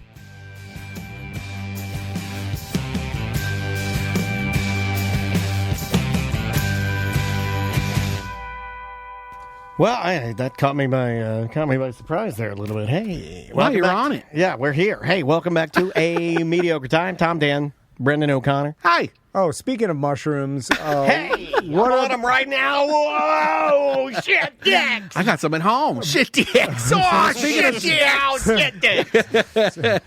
Speaking of shit dicks, Brendan was telling me about some like menthol mushroom butthole pills. That, What is this? When you got the hemorrhoids, there's this Asian pill. It's brown, which is great. And you poke it up your butt, and it cools things off. Like if you're feeling the itch from a hemorrhoid, it cools it off. But it has the added benefit of being a breath mint because it makes your mouth taste like eucalyptus. But through your butt. But through your butt. That's like Masugi. Masugi, SBK used to give these eye drops that were menthol, and you'd put them in your eyes, and SBK would be like, you could taste it because your eyes are connected to your tongue. Yeah. And you could taste the masugi in your mouth after putting it in your eyes, and it was a menthol thing. Yeah. Why are the Asians obsessed with giving us mints through other holes? Well, through your eyeballs is pretty close. Yeah, that makes sense. It travels up. Yeah, that's impressive. Yeah. And you can't eat. I remember you don't want to do it before dinner because then everything just tastes like leaves. Or maybe you do. Or maybe you do. If you eat chocolate chip ice cream and then you put that in, you got mint chocolate chip ice cream. Yeah. Free mint chocolate chip. Hemorrhoids, man, it's tough. This ties right in. Let's go into my new game show, Tom. I know you don't want to do it, but let's do it anyway. Here we go. Hey, guys, it's Dan, the little one. I bet you can't guess where I am right now. Because you're little. You hear that sound? Where am I making brown? It's my new game show. Where am I pooping at? I'll play you a sound. Where am I making brown? You sound like a leprechaun. Thank you. It's noise straight from the bathroom. Wherever will I be? I could be in a jail cell or off in Gay Perry. Do you hear that sound?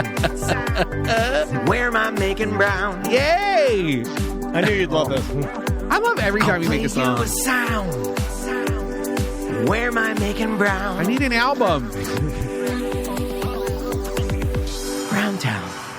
Welcome to Browntown, everybody. Welcome to the first edition of Browntown. Oh, our contestants today are Tom Van, a.k.a. Shit Dick, Hold on. and Brendan O'Connor. What's your name? Dick Shit. Dick Shit. Shit Dick and Dick Shit. All right, I'm going to play you a place. I'm going to play you a sound. You have to be very quiet because I want everybody in the chat room, those of you listening. Okay, so what's the rules of Where this? am I making brown? You're going to listen. I'm going to give you like 25 seconds to 30 seconds. Maybe not even that. I'm going to give you, if you think you know the answer of where I'm pooping, then I just need you. Now, don't look at the screen either. You just use your ears. This is a new game show. I want everybody, and give it before you ring in, give it a little bit so people can play at home. All right. Here's the first place. Where am I making brown?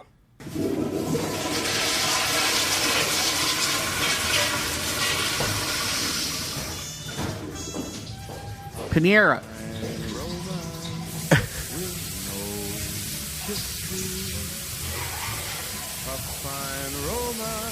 It's a classy place. Yeah. And you're Frank Sinatra. Ring in with your name, either Dick Shit or Shit Dick. Anyone? Anyone? It's some sort of restaurant. That's all you get? Anyone? Is it... I thought that was the easiest one. An Italian restaurant? No. Yes, he's on the right. Okay, all right. Yeah, you're on the right track. Italian. Just take a guess. Take a guess. Turn it towards Olive Garden. Yeah, you got it. Shit there. All right. Oh, you got new batteries. Okay, I got new batteries. Okay, we're all right. Here's Good the next job. one. It's going There's crazy. still time for you. There's still. Sorry, I hit the wrong button. Okay, there's still time for you to get on the board. There's How did you guess that? 2 more questions. Two more questions. Where am I making brown?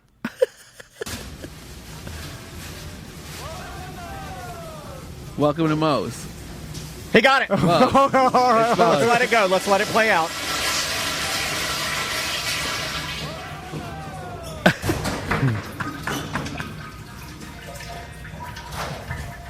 Is that Nickelback?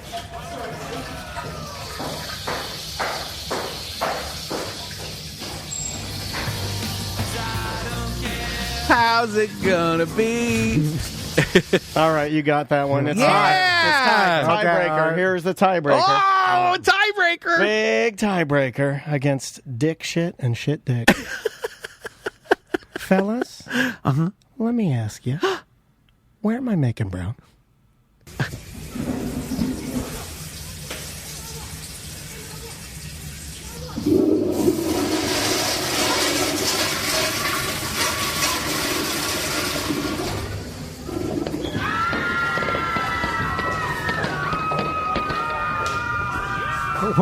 What the hell is this? Are you a dance class? Let's Cabana Live. Oh, come on. Too soon. Okay, it's But Cabana someone Live. was counting. Nobody wins. Okay, let's move on to something else. It's horrible. It's Cabana Live. I love that game. Well, you can play next time. Where am I making brown? It's Cabana Live. Brendan, I saw that you are now obsessed with tiny cars because I see on Me your too. Facebook. Oh, do you mean like drivable tiny cars? Yeah. Have you Not se- just dinky cars. the ones that is it the one I brought up? Micro trucks and micro like vans. the Daihatsus, like the ones that Villain, like Mark Villain has, one. like and then I saw you put up another like a Hyundai. Oh, like yeah. they're usually like made in India or like China. They're like little makes a lot freight of- trucks. I believe they're called key trucks or key. I've heard that too, but KEI. Yeah, KEI. But I What think are those three-wheeled ones that are Tuk-tuks. Yeah, that's where you should get I would love a three-wheeled tuk-tuk. tuk-tuks. I would love a Badass. tuk-tuk. No, I'd love they're like $10,000 for those little micro trucks. A micro van is probably better because then I can keep like my drag shit in the back and I don't have to worry about it. But yeah, I want one real bad. They go about 50 miles per hour top speed. That's all you need. Yeah, just intercity stuff. Drive around town. Drive around town. And I want to paint it to look like an old 80s like rock band van, like with Pegasus and stuff on it, like airbrushed creatures on like it. that movie that you Airbrush cried, and like the Pegasus on movie it. you cried at. What do you The mean? Brothers Van. Yeah. Remember the The two Disney brothers one. in the van and they drove the cool van? Onward. That's a sad ass movie. Yeah, dude. Onward. That's a good I didn't movie. cry. I looked at the wall. Okay, that's true. That is true. And by the way, he stared off into space. That's true. People That's a good movie. That's what I want, but like on a micro van. Okay. But I think I want to get I don't have any money, so I need to get like a corporate sponsorship. I don't think they're that expensive. I think when Mark Villain told me $10,000. about it, I think Mark Villain told me cheaper than that. He imports them, and he was like, I got this one for like $3,000. And he imports them himself? Yeah. I just don't know what happens like part-wise. Like if I need a part, I don't know anything about fixing them. Like You just order it on Amazon or something. then I need to do it? Like who does No, that? I don't know. No, you'd have to have a mechanic. For sure, no. There's a Facebook club of owners of that vehicle, and then all they do is post not only those vehicles for sale, but parts for sale. Yeah. Like They I probably work on them too. Andrea's dad had one on his farm. Yeah. The one that he just when he moved. Did he like it? He did, but he was using it more for like a farm vehicle, like to drive around the property. No. And it'd be better to drive around the city. Yeah, like I feel like. Pepto-Bismol pink or something. I just wanted like a gay little truck. Okay, gay little truck. And then I get out with my long legs and short shorts and just Yeah. throw Like some Shaquille glitter. O'Neal when he had the slingshot. Remember that? I love that. You should paint it like Seth's car, but instead of blood in the front, dude. Let's make it look like a little dick. Truck. But I can say dick on this episode. You can. You can say it a lot. Okay. Now is the best time to own weird vehicles, or because who's the skunk man around town? You know that guy. I met him. His name's Brandon too. Actually, if you want to meet him, I could introduce you. Yeah, we should get the skunk guy. If we're going to talk about wacky vehicles, we should get the guy that drives the skunk around town. He went to Burning Man with it. Yeah, you know what I'm talking about? A couple times. Maisie sees him all the time, and Maisie's like, look at this cool skunk. We interviewed him for our newspaper. He's so sweet. He would come to bingo with his wife. What business is he promoting? Nothing. He just loves it. Love skunks? Yeah. It's going to be hard. This is going to be hard for you to wrap your brain around. Because I think he does it for just pure love of... He loves building things. Yeah. Is it like the furry skunk, or is it like... I think it's like tires. Yeah, it looks like strips of tires that he's repurposed and It's very hard to explain. Oh, you have I'm sure there's a picture. It looks like Orlando a suggestion of a skunk guy. I thought you knew of the Orlando skunk car. I've never seen this before. Ever. No, I've never seen. I've seen the. It's been around a minute, dude. The Boston Crab Shack Crabmobile. He calls it the Funky Skunk. Oh, that's so funny. Click Orlando picked that up after we wrote about it. There he is. And the tail goes up and everything. Hold on. And he sleeps in it. It's a camper van. You can sleep in it. So, see? It's like a skunk, and then it's got, like, big, shaky eyes, and it's like strips of tires. And that's him. That's him? Yeah. And it's called Funky Skunk. So it's a crazy person. He's like a Burning Man, artist. Circle jerk artist kind of guy, So I don't understand what Burning Man is. I want to go so bad. I want to go I'm not a... You can go. It's not that hard. I don't think I'm a festival person. It's like $3,000. It's per person? Yeah. What are you paying for? Camp there. Can you just go, or do you have to buy a ticket? You have to have a ticket. You have to have a ticket. Can I go to an area of that unincorporated desert that's near where everybody is? And then walk in? No. No. I don't want to walk in. I just want to be on the outside and just still camp. I guess. Because there are some day trips. You hear about, like, buses full of old people get trucked in sometimes, so I don't know. Maybe you can go do, like, a day pass. Like, how do they lock down the desert? That doesn't sound rangers. That doesn't sound very Burning Man to me. It's a pop-up city. It should be free. Millions of people. I wonder if maybe not millions, but negative publicity of last year's rain and the mud in Burning Man are going to affect them. They loved it. They loved it. But I feel like the celebrities are ruining everything, right? I feel like celebrities ruined Coachella. Celebrities are ruining Burning Man. Once it becomes the place to be seen, I feel like it's fucked out. I don't care. If I have the possibility of bumping into a dusty Gerard Butler wearing a thong at Burning Man, it's happening. And he's like, is this your skunk call? And I'll be like, give me that shit dick. I love Gerard Butler so much.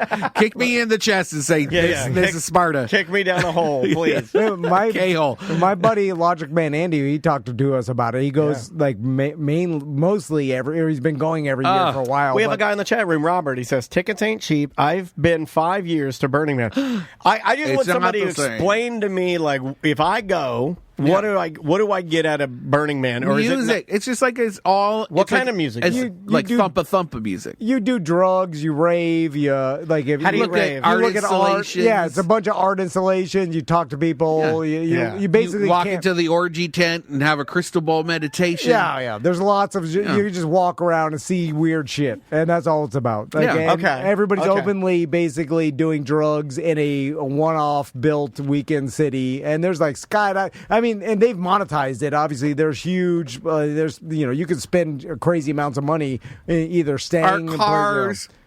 Oh yeah. Like the Skunk Man, right? Man would be there. Yeah. I know our buddy Johnny. Oh, what was his name? He played the piano around town. He's a buddy of ours, and he would go every year to Burning Man and play on top of this float that was like a weird wooden calliope, and he would be like playing it in some sort of weird fucked up desert parade. Yes. And I'd be like, okay, but I've never, and this isn't shade at all. I just I look at that and I'm like, Okay, what am I getting out of that? Is it just the spectacle? This is a crazy... you just smoke a dope and be in an immersive art festival for a week. If you like art festival, it's not for me. That's fair. I don't get There's weird people. Yeah, I don't necessarily know if it's for me. I think I could tolerate it shades higher than you, but still, I don't necessarily I want to go. I have 3 documentaries at home, a bunch of books. I love that. Oh, I'm into it. Yeah. Yeah. I loaned people outfits for it before. Whoa. Yeah, I want to go bad. Okay, well, you should definitely check it off, dude. I feel like you're ready to go. Well, start building a spike bicycle because you need one. That's how I was used dressed like the villain from Wild Wild West. You see cool stuff, but then you see sad stuff. Like you'll see a completely dusty man riding a bike with literally no tires. It's just the metal parts, and he's completely nude, just riding his bike. I love that. And I'm like, I love that. That's not sad. That's amazing. It's freedom. That's just let your dusty balls hang in the wind. Dusty balls. So I want to hear the story about you fainting at Dr. Powers, our new sponsor from MyEternalVitality.com. Really embarrassing. You fainted? Yeah, I'm having an anxiety week apparently. Oh my god! Yeah, you can faint from anxiety. I was fighting with Tom this morning. I was being a real bitch. I was being a real crow. No. Listen, I was crowing at him good, and then we got it. He stood up. I thought he was going to punch me in the face. No. Then I walked in. No. We had put it to bed. I'm not putting stuff on the digital calendar. Only the hard I calendar, blame my anxiety, and then I started having a meltdown, and it must have started yesterday. And I go to Dr. Powers, and we're just in there. We're just having a conversation. He's going through all my labs, and they're all fine. They're all good stuff. He's going through all of it, and just like the idea of. I warned him, by the way. Talking about... I'm like, when Daniel... Because I went through the process, too. Test my... See where my testosterone is. It's the easiest test in the world. You just prick your finger. You're testing to see your level, like your hormone level. To see like my estrogen, progesterone, testosterone, and everything is obviously for a damn near 48-year-old man. I'm 47, turning 48 in June. Yeah, everything's on the lower end. Okay. And then I've got some... extremely high cortisol levels because of stress and just like sedentary lifestyle or whatever. But we're going through all of that, and just the process of going through that. I'm doing it a little bit now. I don't know if you can see that. Okay. But I triggered myself where... And it's embarrassing, but I know Tom thinks it's funny, where I looked at Dr. Powers, and he goes, "Hey, buddy." This is not me making fun. He's like a different voice. He's like, super nice. Yeah, he's a nice guy. He's like, "Hey, buddy, you're looking pretty terrible." Like, when I'm on the chair, and I was like, I don't feel very good. He goes, "I got you. I'll be right back." And he rushes out. And he brings back a sun-kissed strawberry lemonade full sugar. He's a sweet man. And I had to sip that and fan myself. And you got the sugars. I got the sugars. Yeah. No, well, it's the anxiety. It's the anxiety. Yeah. Just being in. It takes me in. If you know, someone going over lab results. Do it. No. It has nothing to do with that. It had nothing to do with it. Nothing was happening. It was just the process of talking about your own results of something. Mortality, whatever. It doesn't matter. It would just, whatever it did, it triggered me. And I felt like when a poltergeist takes a person and takes them straight up and smashes them on the ceiling. That's what anxiety feels like. Well, your brain is gang, and it nails you to the ceiling and then slams you back down. And I was like, oh. But otherwise, how'd the consultation go? Oh, it was great. It was really, really good. Yeah, okay, we're figuring some things out, getting myself on a plane. I think here. that's and we've talked about this for years. And people that suffer from anxiety disorders or problems don't understand. Could be anything because they're like, "What are you worried about?" I'm not. But it's just your brain is releasing the fight or flight chemical at a massive amount and it's triggered lately for me it's been my dad, if I'm just being honest. I know this is it's the end of the show. Fuck it, who cares? I've been thinking about my dad a lot lately, and I think it's been kicking something. I don't know if there's is that the age thing because you're 47. I think so. Yeah. And my dad died at 66, and his dad died at 66, and then his dad died at 66. Okay, so there's this weird I've been thinking about that a lot lately. That sounds like a deal with the devil.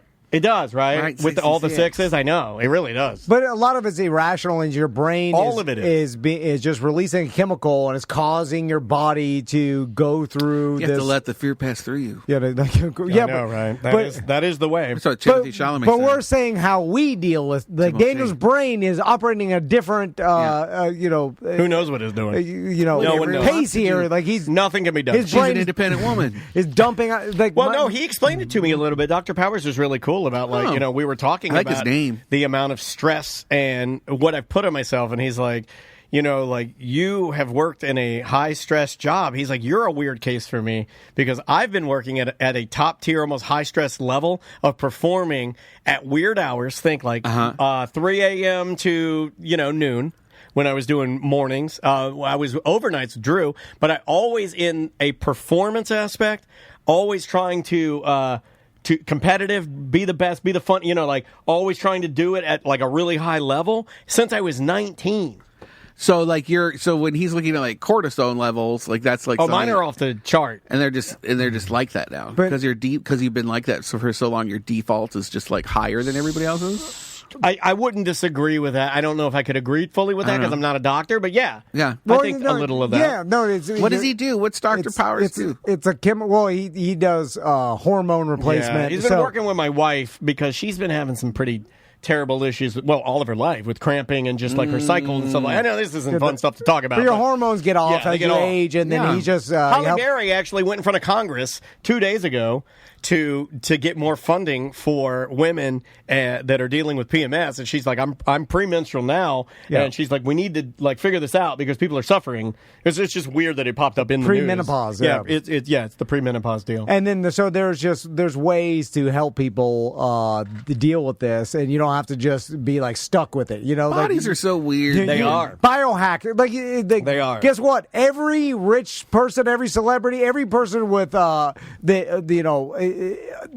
every rich person I know is doing this and the hormone replacement and stuff because it makes them feel better and they have a better quality of life, especially as they age. I know a guy that's on the T and his body is looking sick. Well, I know, of course, because you're getting testosterone levels of when you were in 20s. Most of the guys I know are not rich that are on it. No, have reached out. We've had a lot of listeners reach out to me and stuff like that, just asking. No, I know. And I urge you to just investigate it. But then you just want to have sex all the time. Yeah, I already do. I already do. I imagine it's going to be even worse. Yeah, I get boners all the time. But you know what? But even trying to rationalize it as this could be the reason or whatever, your job. But it's irrational. My son, doesn't make sense. Max has a fear of puking.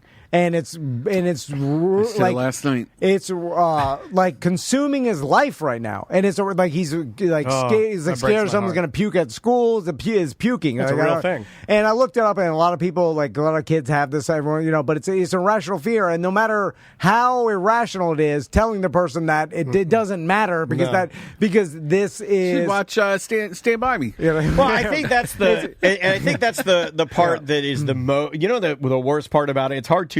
That's a great example you used with your son, with your boy, because what's weird about that and what hurts my heart about that is that I think I'm a smart person and I understand everything that you're telling me. How many times have we said the same? We'll have the same conversation and say do with Seth. Knowing, Seth is a great example too. But knowing it, knowing what's happening, knowing the process. It still happens. You know what I mean? And it's that's the. Then you're going to learn to deal with it. Yeah, it's just you just learning to manage it. What is happening, because your brain But thank God for Dr. Powers' beautiful bedside manner of I'll take care of you. Got you, buddy. Oh, he's a fan. He was very nice. No, he's just a kind guy. He's a good dude. But I don't know why we don't look at this any sort of brain issue, any other issue that we deal with. Because if we had some bad gout or some sort of you had bad ankles or shoulders or whatever, it's there's surgery, but at a certain point there's nothing, there's pain to deal with. Right. People grow just up, manage it. We're and then it just becomes managing it and learning how to live a quality life with this thing that you have. And the same thing, I think, look at that with anxiety too, is just continually learning how to manage it. Daniel's been doing it his entire, just when I think I get better, I start to pass out in the new client's office. You know what I mean? It's like being an addict.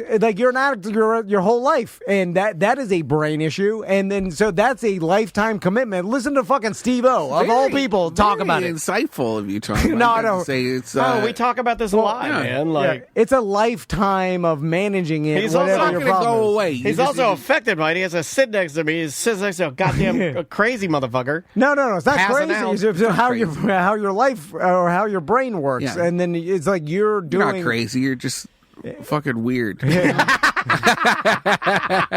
Stay away from me, you fucking shit dick.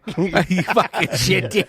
But Get the fuck away from me. Fucking fudge pecker. But if you had Fudge pecker is funnier than packer. if you had type 1 diabetes, like You'd handle it. Yeah. You have to handle it a Yeah, certain way you and would. manage it, and that's your life. You have to take insulin. You have to monitor your insulin. But we don't look That at is why any I sort talk of about it, because anxiety problems the same way. It's I even asked Dr. Powers. Addiction I said- problems. I told Dr. Powers, I go, is it cool if I tell the story? Because it's fun. Because it has become sort of funny now, and I know how to manage it. I do know how to manage it. You just sit there and fan yourself, get a little sugar in you. Yeah. Then eventually your color comes back, and then you go about your day, and you normalize it, right?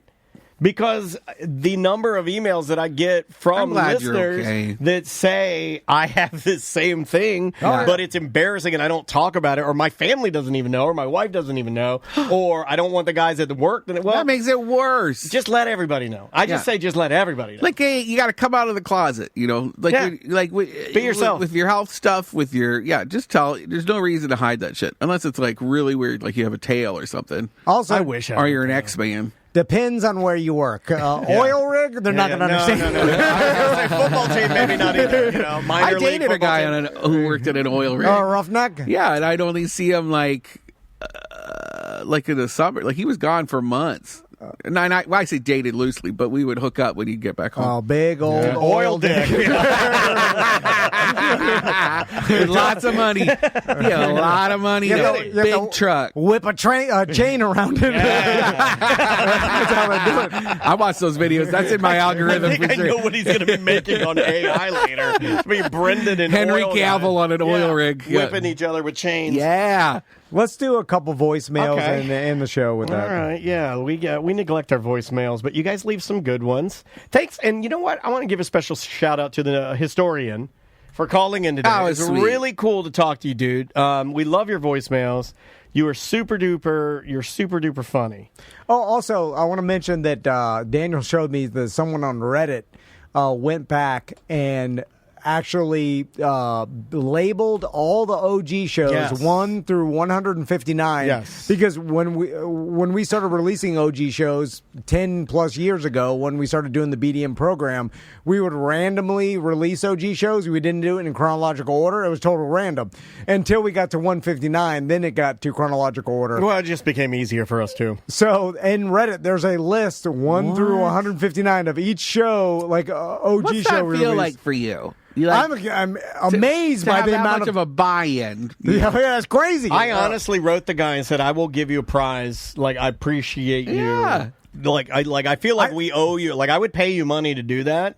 Like, I wrote him and so nice. and thank you, gentlemen on Reddit. I don't know if he wants to be his business out there, but Ready from Reddit. Thank you for doing that, man. That was really cool. Also, I assume I've already met all the listeners. Might be. You know what I'm finding out? I am real, and you may have this too. I'm finding out that the vast majority of people that are real digital listeners, like the historian, you're never going to meet them. Yeah. They're out there. They're just lurking and they're just hiding. And I like those guys. They're cool. We've been meeting some at yoga that come up, because it's a different vibe from the other events that we usually host. Yeah. And I love that. I love hearing from people that listen to us. It's funny because I listen to these podcasts and they'll talk about events, and they're smaller podcasts, like our size or even smaller than us. Like podcasts that have super tiny engaged following. And the person will be like, "Hey, I'm going to bus. I'm going to be at this place," and then I think to myself, I was like, "Oh, I listen to this guy every day. Like, should I go and meet him?" Like, none of them are here though. I think it's too much work to fly to Vegas or whatever. But then I'm like, it's weird to me because then I'm like, we're living in some weird where like I'm doing something that I know what it's like on the other side of things. We had people come in from Titusville for my bingo because they liked hearing me on your show, and it's like that you're driving to me to bingo. Shout out to you're a big celebrity.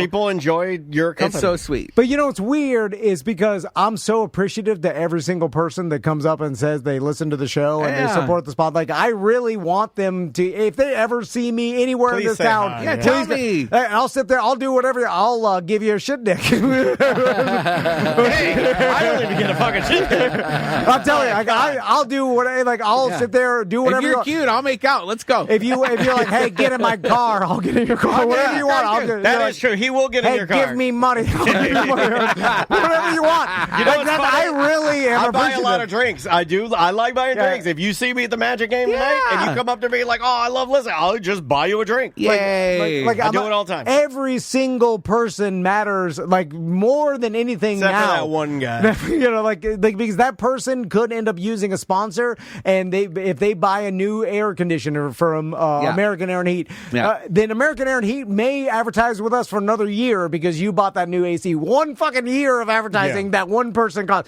and so it means a super amount. It means everything. But what's weird is, I'm apprehensive about meeting the podcast hosts that I know, even though I know that they probably feel the same way, that they're appreciative. But I'm just like, I don't want to bother them, which is weird because most people are appreciative because there's no bother to me. Yeah. Like Brendan too. Like we all are so appreciative of anybody who listens to this. Although I am apprehensive about meeting people that I listen to. Like you don't think, when do you go to like other events and meet the fucking hosts of the shows? I chickened out to meet No Effects because I was afraid they'd be mean to me. Like I'm the last person you want to ask anything. I can't meet. You don't want to ask me anything. I'm over fucking passing out, puking in the corner. I almost passed out when I met Jay Goodall. Like I almost literally died. That's like that's a huge one though. That's like meeting a. I don't even know how to classify her. But that's legendary? She's an icon. Yeah. But what about people on your level? Like, I'm telling you, I'll listen to podcasts that are smaller than ours. True. I've never met the people at Monsters. I've never met the people at Monsters. I've never, I don't know any of them. Monster Jam? I know Angel. Angel. Oh, yeah, Angel's great. You love Angel. I don't know, or like... Why'd you bring that up? What the fuck's wrong with you, shit, kid? Goddamn shit, dick. Bring it up the monster. The reason I bring that up is because, like, my... sorry, it's top of mind. No, dude, we can talk about anything. It's funny. We're just fucking around. My new show is about to premiere on the 15th on the job. And it's okay. It's Dirty Jobs, but it's me... So it's gay. It's like gay dirty jobs. You should be called that because that's a better name. That's what I said. Gay dirty jobs are dirty gay jobs. Right. And so Hearst Media, who owns it, they own West. You're talking about like what shows can you go on and talk about your new show or talk about on the job? We'd love to get you on Monsters. And I was like, I don't know if I'll get on there, but I've never done it. I've never talked to them. You'll be fine. Yeah. I don't know. I can get you on there. Well, they can do it. Well, I can't get you on there. I can text Angel. Joke, I'm just fucking around. It's comedy. You want to do a couple of voicemails, sir? Or did you have something? Is this your final thought? Well, where can we see the show? On Wish, I guess they always... You're going to have the app, right? The app, but otherwise you can watch... The episode will air every Wednesday after the 15th on Wish. I think at evening. I don't know the times yet. But otherwise you have to get the very local app. Okay, so I can watch it on demand.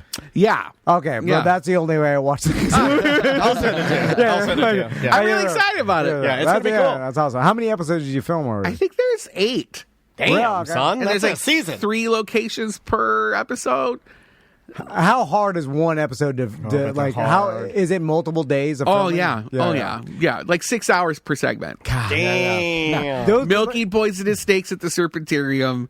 Driving a flame-throwing lawnmower at the Orlando Speedway. Okay, all right. Which I almost killed somebody on because he told me the wrong way to stop it. No. They'll do that. The drugs will. I know. And I went in reverse. Forget on the... He said, just pull back to stop. And I did. And that's reverse. I get fast with my instructions, too, when I'm on Oxy. I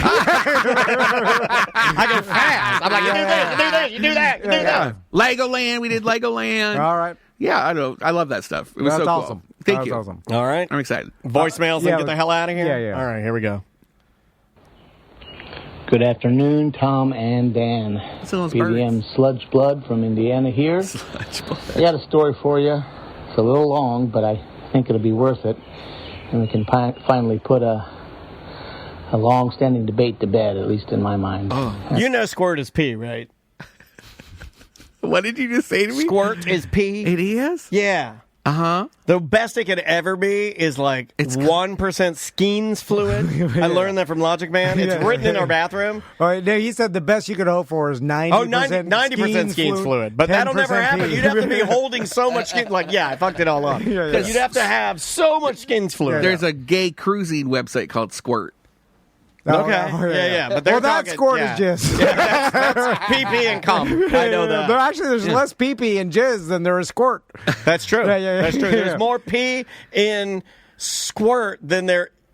Yeah, but there's some pee in jizz. I'm just going to because continue. it goes to There's the same always tunnel. pee in my jizz. Yeah. In fact, after I jizz, I immediately get up and pee the rest of the jizz out. Because it's like you're coming twice. I believe it was my driving instructor at DeLand High School, my health teacher, told me that after I have sex with a woman, I should always pee. You should. Same with the guy. Because he was telling me I was peeing out the diseases. Yeah, it actually kind of helps. Yeah, that's what I was told. What does it help? It helps because if there's a chance while you're peeing the disease out. And it doesn't get in there. Or the detritus. Yeah. You pack it in there? Yeah. Like fudge? Like fudge. Let's continue. Probably not appropriate for a corporate time. Oh, I hope so. So I started dating a girl a couple months ago, and when we were getting to know each other, she said that she could squirt. And me being in the squirt is pee camp, I said no. No. It's not my thing. And so I like that. Well, she's not doing it on purpose. She's having an orgasm. When girls say that, I don't believe that either. I don't believe that. I believe it's low key, and that I'll die on this hill. This is a hot take. Then whatever. It's not. I think girls, it's a power thing. They're riding you, and they're like, oh yeah, and then they piss all over you. It's like a fucking piss on you like a fucking dog, and then you're like, oh, I'm not into that. And they're like, I'm sorry, I just couldn't help myself, and then they act like that. It's a low key way to belittle you and piss on you like a goddamn dog. I think with some girls, I'm not a fucking dog. I think you need to add that to your list of things to talk to your therapist about. No, they can do both. I don't think you can hold it back. Yeah, you can hold it back. No, I don't think you can. You can absolutely hold it back. There's no such thing as a girl like, I'm having an orgasm, and every time I orgasm, I piss my pants. That's not a thing. No, they squirt and they have it. No, they're lying when they say that. It's different. It's a low-key way to piss on us like dogs, and I'm not letting them have it. I'm not letting them have it. Come on. For a couple months, we've been intimate, and I've never had her do that because I don't want to get peed on. So anyway. Yes. Recently, we were talking about ancestry DNA, where you get your spit swabbed and then they tell you where you're from. And they have all these things that they say they can tell by genetics whether you may or may not have light eyes or whatever. And one of the things is whether you can smell, if your pee smells after you eat asparagus. And actually, everyone's pee smells after they eat asparagus, but only certain people can smell it. And I can. She was predisposed to not be able to smell it, and I am. And so we were talking about that, and a light bulb clicked. So about a week later, I told her I wanted to make her dinner. So I steak and my God. This guy's a low-key. This guy's low-key. Yeah, this guy's a goddamn fucking. He's a detective. This guy's the Breaking Bad of squirt. But also, there's a flaw. He's Heisenberging it. There's already a flaw because just like what we talked about when you put that suppository thing in your butt and it makes you taste the eucalyptus or whatever. Yeah. He's going to say that he dosed her with the asparagus to see if it was pee. Yeah. It's not. It's polluting. The scent is in all of the fluid. Her womb is Scarface. Well, isn't that a line of Scarface? I don't know, but it was Her womb is balota. The easiest way to put this to bed. Well, let's hear his story because he's going to get mad. I don't like sludge blood. I want to give you his payoff. Okay. Moms, but I had asparagus and a lot of asparagus. And so we had dinner, and I said, I'm feeling kind of randy tonight. I think I want to try that whole squirt thing. So we did, and it was about an hour and a half after, which is usually when you can smell the asparagus the most. We got intimate, and she could, and she did on command. It was pretty cool. And I immediately smelled the reek of the pee from asparagus. And I said, I know it! Squirt is pee! She's like, what are you talking about? And then I kind of filled her all in and everything, and she's like, I don't smell anything. I was like, I know, but I do. So there you go, where did it come from? Simple test. I do like that I like that she pissed all over him and then immediately was like, ha ha! I got you, redhead. But did it come from her urethra or from her vulva? No, it comes from your urethra. Yeah. So that's pee. Yeah, it's straight. It's always been pee. That's what I've been telling people this. I've been telling people this. It doesn't come from your birth canal. I thought it came from the vagina. No. Nothing good comes from the vagina. Not even kids. Your vagina. Vagina. Why do you say it like that? Your vagina. Vagina. Can you say it normal? Say vagina. I'm not going to say it. Say vagina. Just say vagina. Come on, I don't know how it works. Vagina. I don't know how anything works. I'm doing this vagina. Yeah. I don't need to know. I'll die not knowing. I don't like that he dosed her without her consent. It's asparagus. She ate it. Yeah, she ate the asparagus. And he even took a low-key shot at her because he was like, I gave her asparagus. A lot of it. I was like, I know what that means. Also, you didn't need to do this experiment because I've been telling. This just shows me that Sludge Blood thought I'm a goddamn liar because I've been telling you for how long have I been saying pee is squirt? No, I don't think it was. How long have I been saying that? 10 years? Like we have bumpers that say it for the show because I've been trying to warn guys that this is a way that women low key they go. Oh, I'm having an orgasm. I'm sorry, can't do anything about it. Piss on this dog. Piss on you. You fucking Have you dog. Googled it? No. Yeah, it's all no. piss. See that you're gonna get people like mad at you for saying that because that isn't true. Not all women are piss on people. I don't believe. Is it a hot take to say that I don't believe? Like when I have an orgasm, I don't start shitting my pants. No, you don't have the same. No, I don't believe in the orgasm makes you lose control of your bladder. I don't believe in that. Well, not with everybody. But no, I don't believe in that in general. I think that it's like when adults like you, like when you're in my car and you're like, I'm serious, dude. I'm about to pee my pants. I'm like, you're not going to pee your pants. You're an adult. No, We're almost to the YMCA. You've never peed your pants? When I was a child, I'm an adult now. No, if you really have to go and you can't. There's only so much you can I can hold it until I get to the bathroom, even if I'm Hold on, you told us last week you couldn't. Even if I'm walking to a point where it's like, it hurts so bad. Yeah, I've had to pinch my foreskin closed because I had to pee so bad. That's a different kind of pee. You had to pee in Andrew's car the other day. And I had the ability to. It was offered to me. They're like, do you want to pee in this? I mean, I could have made it to the exit. I think I could have made it. What did you pee into? Well, you're crazy. Well, we've known that.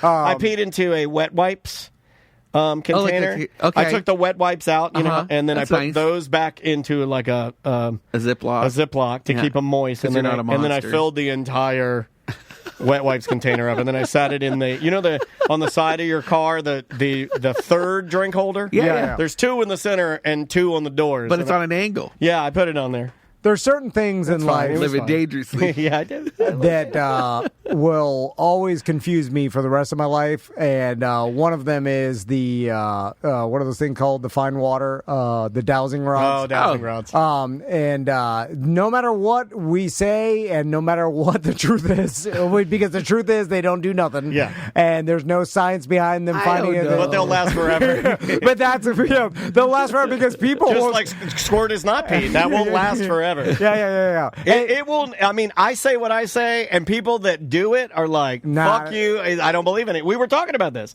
People now they just go. They believe whatever they want to believe. Yes. Facts don't matter. Yeah, it's what you feel. Exactly. Yeah. Feelings aren't. I know. Don't dictate reality. You told me that this morning. But people will be like, "Well, I've seen dowsing rods work. I know they work. I've used them myself, and I dug the thing, and the pipes are there." And it's like they don't work. There's not. It can't work. Magic? You believe in magic? Well, he just told us the story. I guarantee you, in this example, that Sludge Blood was like, asparagus, I smell it, and she was like, "Nah, dog, you're crazy." After that, yeah, because 100%. That did change her mind. But if it came from her urethra, then she has to know it's pee. No. It's not a cloaca. No, the way it works think it's a different. If you're like me, it's pee, and if you're like them, it's squirt. And that's just the way the world's going to be forever. So much well, they think it's like a female jizz. Yeah, it's not. Although it's like, we're like, where is it coming from? We know biology. But there's no pouch of squirt in your body that is like, this is... Half it came out my squirt. I thought it was like... Our testicles hold... Vaginal. Yeah. Well, there is some of that. Yeah, I mean, well, you get there's I think your vagina. Vagina.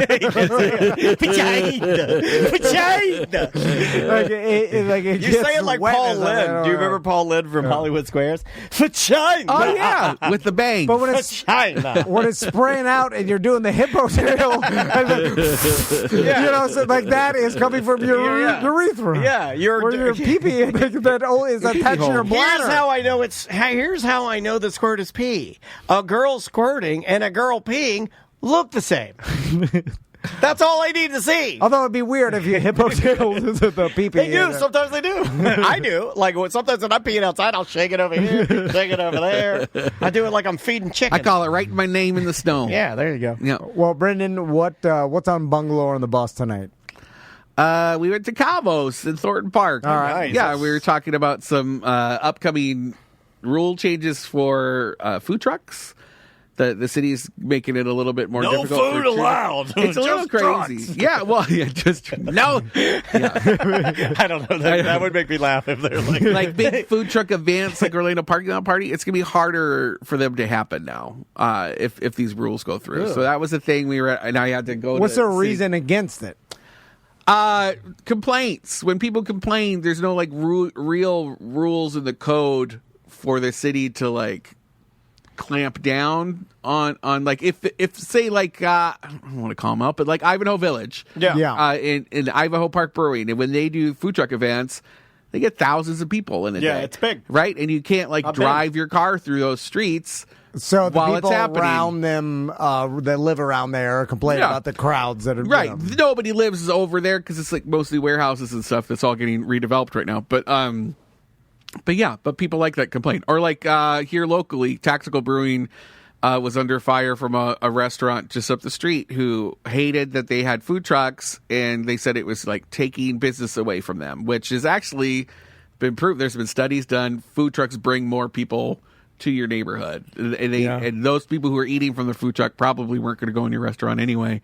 It's because they're picking their kids up from dance class or the karate class right there, and it's right there on the way to the car. So you want to expose outsiders to your just so they see it, bringing people to But the city doesn't they need to codify it so they can if there are complaints, they have some way to clamp down on bad actors. But the issue is they're kind of going to be clamping down on all actors, and they're just going to make it harder for food trucks to operate in town. Is how I'm seeing it. So we talked about that a little bit. We talked about what's Bus's opinion on that? I feel like he's like, I don't care. F the food trucks.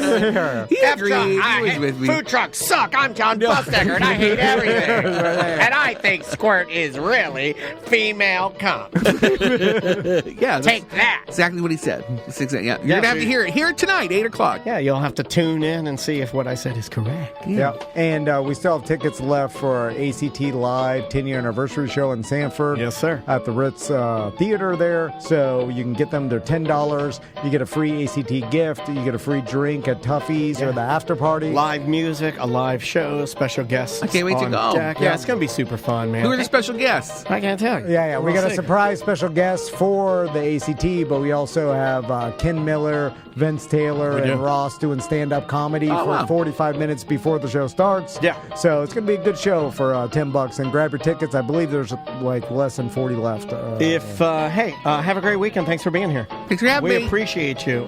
Give the bungalower folks some love from us. And go fuck yourselves, everybody. There you go. There you go. That's what we say. All right. Bye-bye. Oh, wait a minute. I can't publish that. It's mediocre.